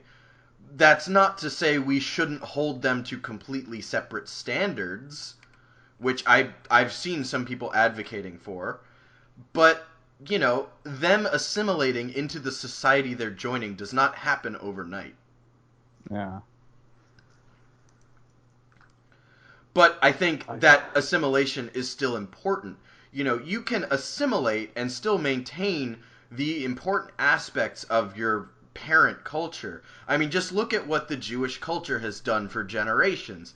That is the hallmark of Judaism, is people keep wanting to kill us, so we go to other places and we sort of keep the Jewish identity, even though we become on the surface level, unless you're like a Hasidic Jew or one of the other denominations that has visual signifiers of the faith. Yeah. For all intents and purposes, as far as most people can see, you're just like everyone else. Yeah, And it's of course it's not that simple, but this notion that immigrants are allowed to just set up their own societies within our society, and that won't have any problems whatsoever, I don't know if I buy that. But at the same time, I don't think the solution is the white nationalist solution, which is kick them all out. Everything will be fine when it's all white all the time. yeah, I'm sure that'll And that's just either me sort of mischaracterizing the two ideological ends of the spectrum, but the word assimilating, in terms of immigration, I don't know, never sat right with me. It's very Star Trek's The Borg. I was gonna say it makes you think of the Borg, doesn't it? But I mean it in a sense of to become immersed in the culture and to become a functional part of it. Yeah, become a functional part is the big part. Hey, welcome to society. You exist in society now, and are held to a certain amount of expectations. I've seen plenty of people advocating that people should be not. They shouldn't be blamed if they don't do that, if they sort of segregate themselves. It's no, that's fine. I think that's sort of I can understand why people do it. There's this psychological drive to be around people who are like us it's the root of racism. Yeah. And it's not always a bad thing. It's just a natural impulse. But I don't think it's necessarily the most healthy thing. I assimilation just seems so much like, oh, time for your whole identity to die so you can be an American. Um, I've come to realize that when I use terms, oftentimes they mean different things for me than they do for you and other people. Which is, again, I pointed this out, I think, in our very first.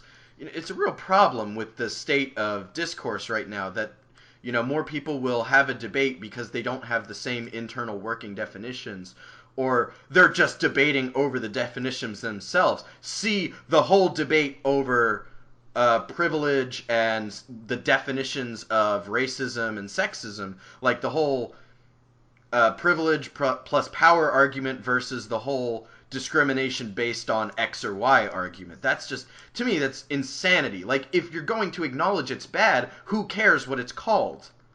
so I'm having Or the how it's internal debate defined. on what assimilation means. In that, like, because I like am concerned that like the idea of expecting people immigrating to assimilate means like you have to like give up a certain amount of like your own culture and lifestyle and stuff, but that it be like you are now subject to the homogeneity we expect in the United States, Well, like to okay. a certain extent. Here's But an what? unfortunate Let me note. finish Yeah, my fucking sorry, point. sorry. Uh, but that like I'm trying to imagine assimilation more as like a two-way street where like I As an mean exchange. not, yeah, where not for like for individual people that they like really like add a drop into the ocean of what American culture is, but just that like if it were some kind of like theoretical like big thing, then it's understandable that the cultural landscape of America is different for having received uh certain types of immigrants from like certain places. See, It's the reason we have a different American culture in Nevada than we do in Connecticut. Like there are different types of people there from like different cultures and environments because America's the melting pot ideology. And yeah. I was thinking about a metaphor being like a pot of chili or something. It's just like it's got fucking like beans and meat and shit in it, and then you like throw in some chopped celery, and you don't expect the celery to become ground beef. You just consider like the chili now has celery in it, like, and it's a more complex flavor for that addition. Yeah, Anyway, see, I that's how I sort of see it, is the more complex give and take. So yeah, they're going to be giving up some of the lifestyle they had in their original country. Yeah, they're going to be giving up, some of the customs or culture. But, America over time also, there is no like hard and fast uh fully comprehensive American culture. Like there are certain American values that have remained consistent thus far through American history, such as American exceptionalism and stuff like that. But the American culture changes as the people in it change. And, people are always going to resist change because no one likes change unless it's in their favor, like completely. But, yeah, having lived in another country, the unfortunate fact is if you want to function, like truly function in a foreign society, yeah, you're gonna have to act like them. You're gonna have to, uh, in some respects, function as they function. You can still retain a lot of your individual identity and ideals and morals and culture, but you can't just expect everything to stay the same either. yeah. We can't fucking start instituting I don't know the proper term for it, but like the morning prayer to be put on loudspeakers in American cities. Like that's a big goddamn thing. Right, right. Well, and it's the same thing when people advocate for prayer in school. They tend to assume Christian prayer. So I'm like, when they say, "Oh, well, we want prayer in school," so I said, "Oh, so how would you feel if I become a computer science teacher in 10 years and I lead my uh, I lead my class in the Amida, which is a prayer," and they Yeah. just kind of go silent. Or what if someone led their class in a Muslim prayer and they just kind Oh, of we lay wanted out the only lay out specifically the Christian mat. prayers, but Well, that's yeah. sort of what they have to struggle with when that question comes up. Yeah. It's something of a fucking double standard. Like Oh, it absolutely is. expect immigrants to conform to American stuff, but then demand that your like individual values become standardized like through the country. Well, that's my whole problem with the Christian fundamentalist view of what government function should be, and this whole bring God back into government. Well, I hate to break it to you, God was never in government. In fact, these people left Britain because they were Puritans living in a non-Puritan society. Or Lutherans. Various type of Protestants that weren't the official British type of Protestant. Yeah, yeah. So, Yeah? oh, sorry, I'm losing it. Your brain sputtered? Yeah. So, doesn't that anecdote like make the case for like America having been founded on this like specific like uh like non-British Christianity, or that seemed like a counterproductive point to me. What, that it was founded on non-specific or non... Bleh. How is it counterproductive? That it was all settled like on their concept of religion. No, it wasn't. But the people that came to America came because they were religious outcasts. It's not like it was a settled thing. They left because they were in a country with an official religion that did not jive with theirs. Yeah. So, and then of course constitutionally is I think the point that they made it specific, like Yeah, made it very the specific, Establishment like Clause. an idea of a non-religious non-involvement. Right, right. Congress shall respect no establishment of church. Yeah. Or something like that. I probably butchered it. But yeah, and I don't... To me, Christian fundamentalists are the American equivalent of ISIS. Or no, ISIS is probably extreme, but probably like one of the Muslim fundamentalist groups that people love to criticize that isn't ISIS, because ISIS is a Yeah. military force, At but least the equivalent of at least like every bad Taliban, stereotype. that's one. So Taliban, to me, is the Muslim equivalent of Christian fundamentalists because they want to have the religious authority be in charge of the government, and then the government enforce that religious authority. Yeah. I would. Yeah. And maybe that was an inappropriate comparison. I may be failing to account for some nuance. You're welcome to call me on that, but I didn't have anything specifically. That's kind of my running problem. like This time around is, these people love to criticize Muslim theocracies, and then they just say, "Oh, well, but there's nothing wrong with a Christian government," and it's like, yeah, well, you it's remember very the double. Crusades? Remember when that was a thing? Or remember the principle of your hypocrisy and fucking double standards. I don't know. Just this yeah. I don't have like many good points to make right now. Like I'm just I feel like we're doing some like fucking confirmation bias volleyball. Yeah, I'm definitely About it. sort of going off on a rant. Yeah. And I'm dry of ideas. I kind of had like You're sputtering out. an exhaustive day. We've been going for about an hour and 45 minutes at this point. If we want, we could talk about a little bit of like, have you watched anything interesting lately, or read anything interesting lately, or anything like that? Like more fluffy type stuff instead of conceptual stuff. Oh my God, let me talk about Paddington Bear and post 9/11 America. Wait, what? No, Also, not wait, what specifically is because Paddington Bear? okay, well it doesn't actually apply because it takes place in Britain. I can't say, but it's definitely like a certain amount of like modernized cynicism. Paddington Bear is this old like children's book and then like stop motion animation story about a bear who moves from Peru to the United Kingdom, and he's in London, and he's just like, Wait, my little. he moved from Peru and his name's Paddington? I'm already having problems with this. Oh, his name is Paddington because they found him in Paddington Station, in London, Oh and he didn't have a Jesus! name, and they just named him Paddington because his name was like in bear language, and they can't speak it. Barely.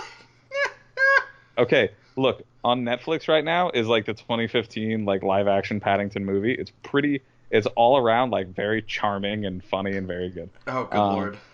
but I got watching the original stop motion like little animated series about it on YouTube a little bit ago, and so it's this British family, this like perfect little nuclear family that finds Paddington in the fucking station, and they're like, "Oh, you need a home, little bear? We'll take you in. We're hospitable." Hmm. Um, but in the movie, it's there's like way more like pushback from like the dad character who's just like he sees this like dude in the this like little patty this little child bear who's like I don't know how old he's supposed to be, but he's just like a quaint little, he's very folksy, he's just a nice bear Hmm. um in this train station, and he's just like, and he's trying to be like, "Oh, good evening, ma'am, I'm trying to find a home," and he's like, "No, we don't want any, thank you, have a good day," and like brushes past him and stuff. And this whole time, oh God, watch Paddington. I swear it's very racially coded. It's very Really? like it's very like a there's definitely themes of xenophobia. Like people just be like, "Oh, he's a bear. He doesn't look like us.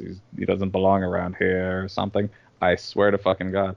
But that this in the new adaptation, it just has this certain cynical like modern culture edge to it that like just tries to make this point, and that's like kind of the lesson of it at the end. Is just like, oh, we know he's not from here, and he looks different, and we don't really understand the things he does uh and the way he thinks, but he's our family and we love him. It's now that I'm saying it out loud, it seems very politicized, but it's all charming and very wholesome and nice.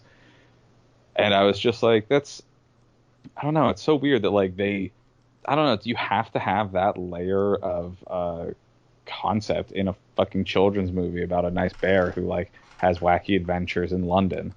You Like, know, it's interesting because you're probably because this is more of an interpretation of something that's already been done. So there's probably more merit to that. But I know there's a show called Steven Universe that we both watch, and I know there's been a lot of debate, at least on the internet, over like whether the show needs to contain all these themes of like I guess just diversity in a general sense that it has.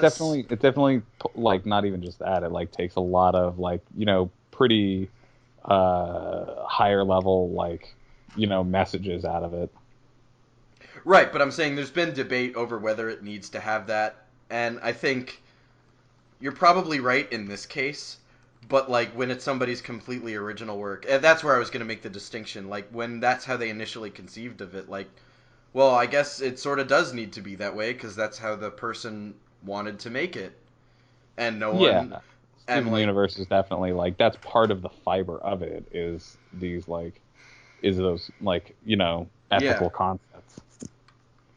But like Paddington Bear is not a fucking institution that like we've besmirched necessarily by including I made it sound like kind of preachy and stuff. It's actually like way more like about being open to just strange things in your life. and this is Um, the live action movie that they did this, or the yeah, just a stop couple of years motion. ago. The stop motion one, and I've only seen a little bit of it, but it definitely seems to be kind of more like they're not like there's no statements or anything about it. Like it's I don't want to make it sound like it's from a more wholesome era or something, but like it not that the era was wholesome, but just that they didn't reflect the unwholesomeness in the media. I mean, but Hmm. that like this fucking dad character, for instance, like in the movie, is just way more brushing him off. Be like he tells us what he's like cynical, and he's trying to like tell his family like let's not like be too generous with this bear. He might be like trying to sell us something or I like have a steal feeling it. that's more just like big big Hollywood, like Hollywood's need for with live action kids movies or just kids movies in general, movies aimed at kids that there always needs to be like a moralistic slant to it. Yeah, That's probably so more where that's from. Like oh like, and that's sort of a weird outgrowth from like fucking the borderline propaganda years of the 50s in America, where it's like like we got to be teaching kids the proper messages, and it's like, how about we just give kids good fucking stories, like human stories, instead of this fucking manufactured bullshit? And like, I'm trying to put a fucking sentence together. And like, alternatively, is it a good thing that like that stuff is happening more like now than it was kind of like in the last couple decades, where it wasn't like so socially focused, where it's like, the children, it's like it's acknowledging that children are like conscious of social issues, and it's like now we're Well, going I to like think it's have some kind of this content in that. I think it's always been there. It's just the difference was before they would use that sort of thing as like a like teach them American values tool, whereas now it's just they're trying to teach them, or the creators are sort of just trying to instill what they consider to be good values regardless of whether they are or not. Cuz Yeah, there's still that mindset that like kids media has to have like a teaching value to it. yeah. Because, you know, God forbid parents, like, tell their own kids a goddamn story or teach them a fucking lesson, you know? Sorry, that's just me being a shit. Alternatively, I like on the total flip side of Paddington, for instance, there was the fucking Angry Birds Wait, there CG was an movie. Angry Birds movie? There sure was, and boy howdy's it on Netflix. Oh, And let me tell no. you, Is it it's bad? bad. It's probably Oh, it's bad. bad. But it also seemed to be kind of like low key imparting the message of xenophobia. Um, in that the birds live on an island. I don't know why they can't fly. That's the The thing birds I live. never got about Angry Birds. It's like you get a bunch of birds that are so fat they can't fly. Like, those aren't birds. They barely So even have legs. I started watching this movie. The concept is the bird island is a very happy place. Everyone gets along. Everything's all great. And It's then the cool, except pigs for show up. yeah, except for like this one dude who's just like a miserable asshole. He's like the dad from GTA 5 or something, and he's just like these kids and their yoga. Fuck off.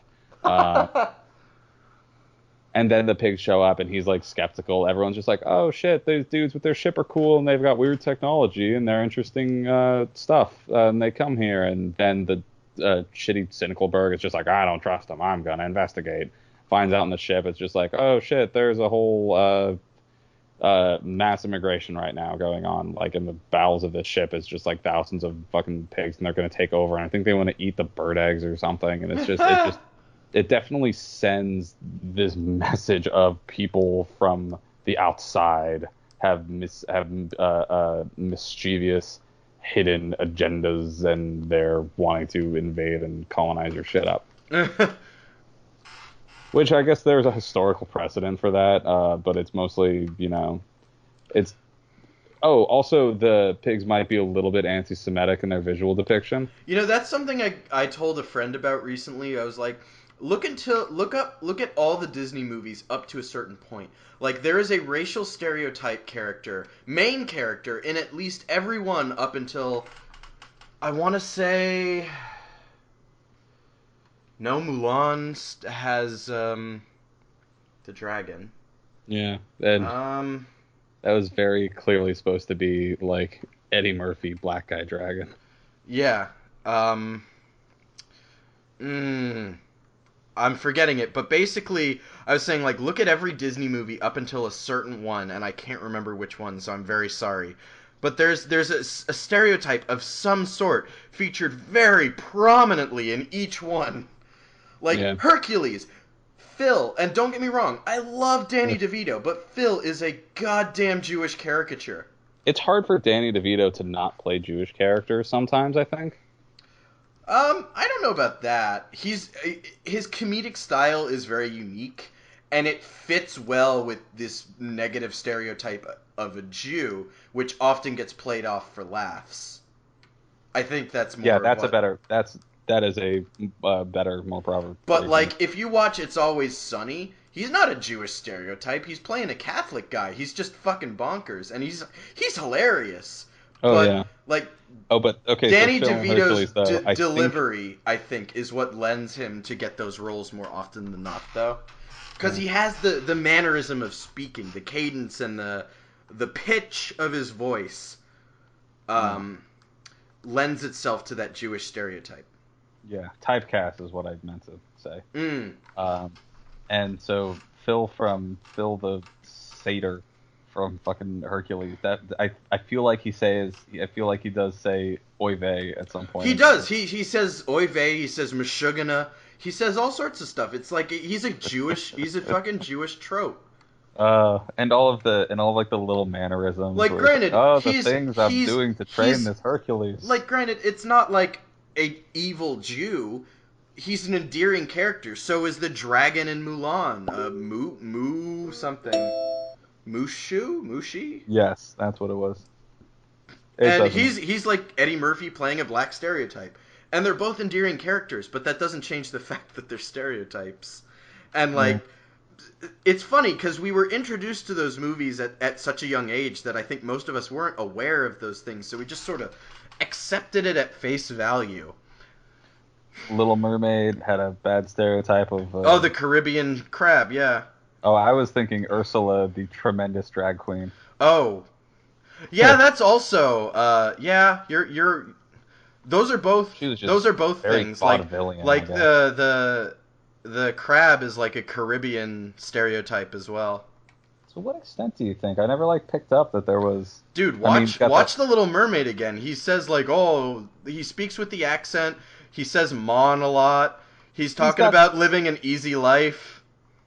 It does definitely. I do kind of I am trying to figure out why he's the only Jamaican person in what is Jamaica. That's what I was thinking. I believe it takes place in the Caribbean or something, at least American. It takes place in water. It takes place in an American ocean zone because Prince Smith or whoever the fuck Prince Eric. I think it's Eric. That sounds right. Whoever the fuck is is clearly an American dude. He's a sailing type dude, and they live in a coral reef or whatever. So I'm figuring that is the southern, eastern coast of America, around the Caribbean and stuff. But why is Sebastian the only person with a Jamaican accent? Everyone else is just normal white people except for him, who's just and he's just a crab. I feel like there's a pun there in Caribbean and crab, and I'm just not coming up with it. Crab-Ribian or something. He's a Caribbean. Yeah. Who is it in Beauty and the Beast? The candlestick is a very fucking salsa-y Spaniard. I was gonna say Frenchman. He came off as French to me. Oh, he is French. I haven't seen that shit in forever. The clock boy is a very frumpy, uptight. He's wound pretty tight British guy. Yeah. I can't think of anything else for Beauty and the Beast. Yeah, I think that's it. Maybe that's the one that you said that's where it stops. Gaston is the picture boy of frat boy activism. What do you think?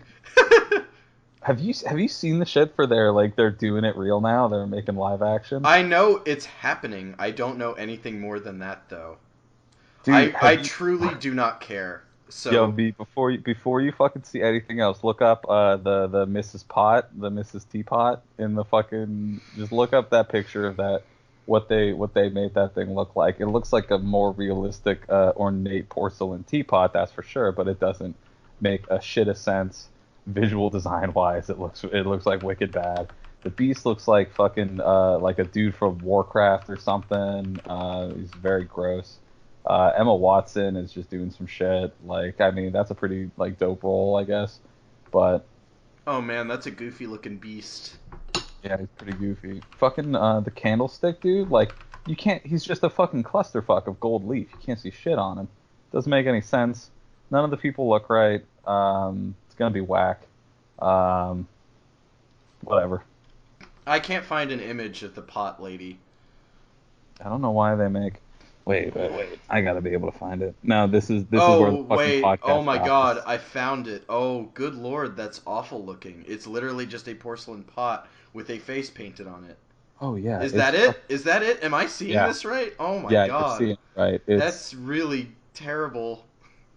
Because the fucking Mrs. Pot in the first in the original thing, it's there's clearly a lot of personality there with like a matronly Well, like type that's one of the as mom things that plays. I sort of miss of with old school animation. Now, granted, I'm not an animator, so I'm sure that the newer 3D stuff saves them like a world of work. But there was a lot more character in the older 2D animations, and maybe they're starting to get that now in the newer stuff. But like as much as I like Frozen and Tangled, you look at their faces; they all have the same face. The rhetoric of like cartooning is really interesting because it's like lending really expressive, like really personality heavy, uh, looks to not only people, but in this case to inanimate objects that have been slightly anthropomorphized. But in the live action making of it, where they're like, well, it has to be like a correctly proportioned teapot, and it's not like we're just going to put like eyes and a mouth on it, so the eyes and the mouth on the teapot have to be like represented by the gold leaf like engraving on the thing that just moves, but it just looks weird. It doesn't make sense. Look up. That sounds like Uncanny Valley City right there. This is my cross to bear today. What, the teapot? Yeah, it's Your fucking. teapot to bear? It's a bad fucking thing. If you look up the trailers, you can see her like actual mouth move and talk, and it's just fucking. I just don't understand the need to constantly remake things. Like, is it just that they know there will be a return on investment there? Because like I'm that getting has to so be it. tired of all these big budget movies being like reimaginings or remakes or stuff that's been done before.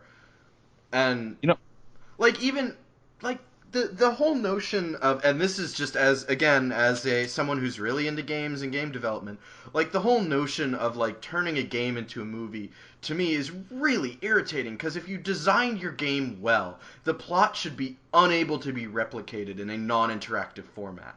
you were talking to me about Nier Automata and that the dude designs his stories to suit the interactive environment of a video Yeah. game really well. That the narrative structure makes a lot of sense in that specific medium. Mm-hmm. So, to Yeah, make it and interchangeable, that's more because there's the so. fundamental difference between it being an active medium and a passive medium, Yeah. like watching movies. Right, like, I mean, one method to do this that's very easy that a lot of people started doing after the System Shock games became a thing, and then Bioshock made it even more popular, and it was the same developers behind both. Um, but is the notion of being able to find audio or text logs to add more to the story, which is fine because yeah, you wouldn't be able to get that in a movie. It adds to the whole interactive element because you got to find the information yourself. But even then, like, I used to think that was really great, but there's so much that can be done in games with environmental storytelling or just gameplay mechanics as storytelling. Like there was a game, the Walking Dead game, made by Telltale Games. They've since made a season 2, some spin-off, and I think they're making a season 3. I played season 2, didn't like it. Telltale has become very formulaic as a developer, in my opinion. But game, the first game, has a sequence in the end, and through this whole game, you're playing as an ex-con. Or no, not an ex-con. You're on your way to prison, and the zombie thing happens. But you're playing as this guy who sort of comes across a girl who she at first is not aware that her parents have become zombies because they were on a trip when this whole thing happened. And so he's just sort of taking care of her because he feels bad. But through the whole game, their bond sort of progresses from like stranger to almost like a father-daughter type relationship to almost even more than that. Like not a romantic type thing because she's underage and that would be creepy, but like a almost like equals relationship. Like he starts teaching her how to shoot a gun and like how to defend herself. And granted, she's prepubescent, but this is like the zombie apocalypse, so it makes sense. Okay, Yeah. don't So judge me. innocence goes out the window pretty quick in the Right, zombie but the apocalypse. final sequence of the game, this guy character named Lee, he becomes infected. He gets bitten, and this whole final sequence is you trying to find her because she's been kidnapped by some guy. And when you find her, you try and get out of the city, but you can't make it because Lee succumbs to the infection. He's too weak to move on. So you go into this place, and he sort of lies down and can't move. And then you take control of the girl. And not only are you controlling the girl, but when you do things when you interact with the environment the way this guy would, you don't just do it. He tells her what to do.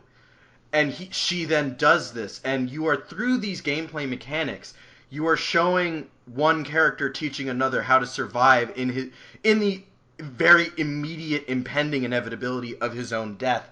And it culminates with you making the decision whether or not to kill him and put him out of his misery. Yeah, so it like brings like you can't deliver that with that same level of punch without having the player controlling those actions. Because in a movie, it would just seem stupid to have him telling her what to do. Yeah. Because she's seen him do these things a million times.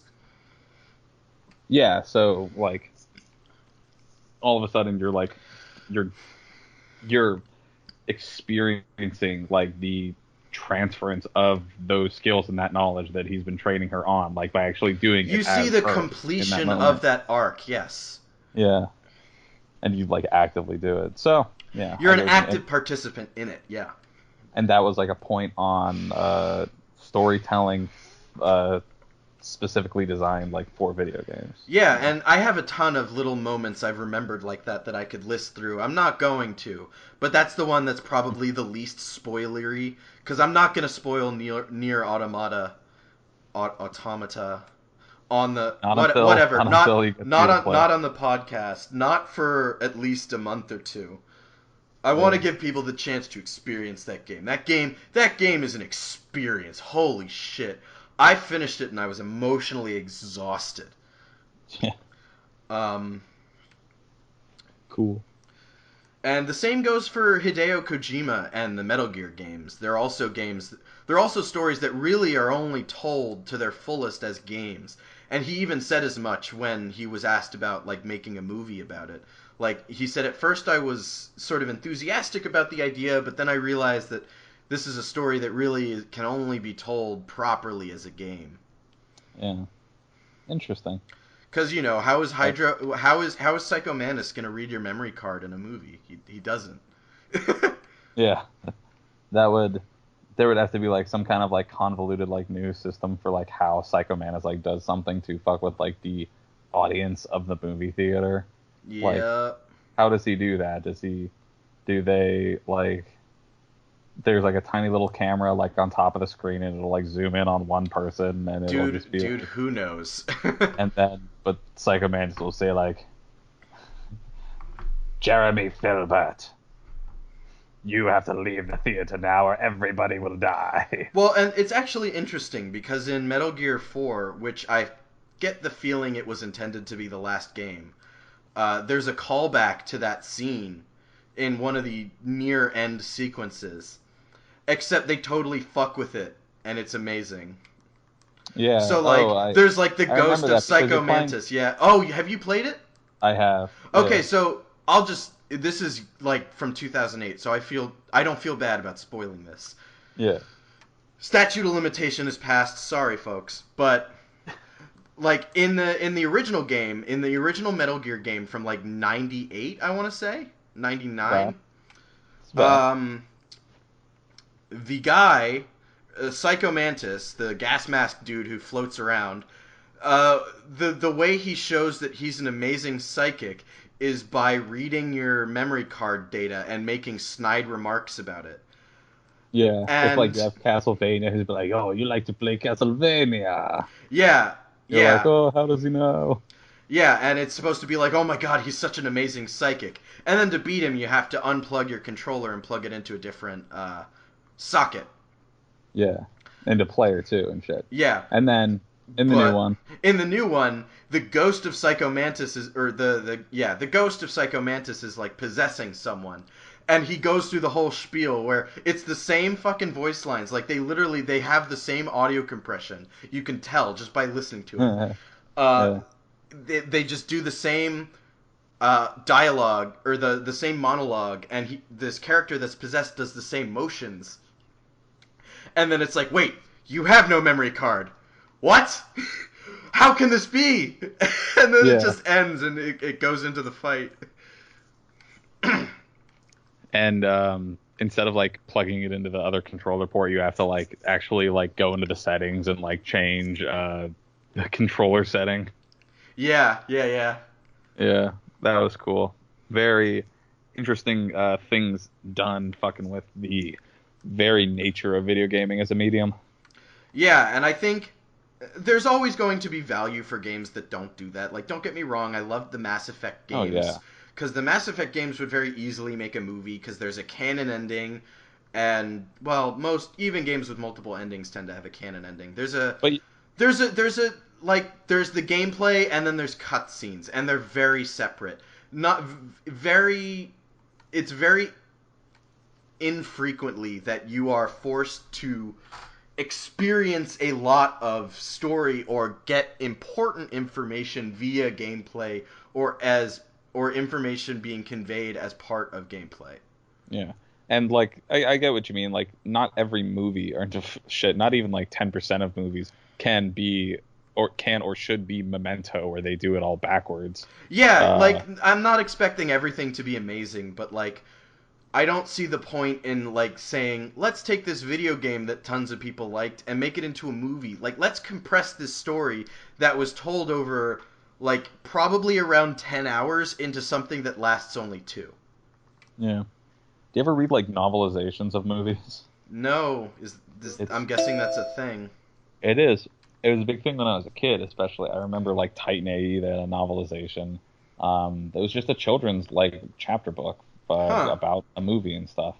And so that's kind of like a lot of books get made into movies because a book has a very malleable narrative structure, like because it's a stranger, like more abstract type of information put into a medium.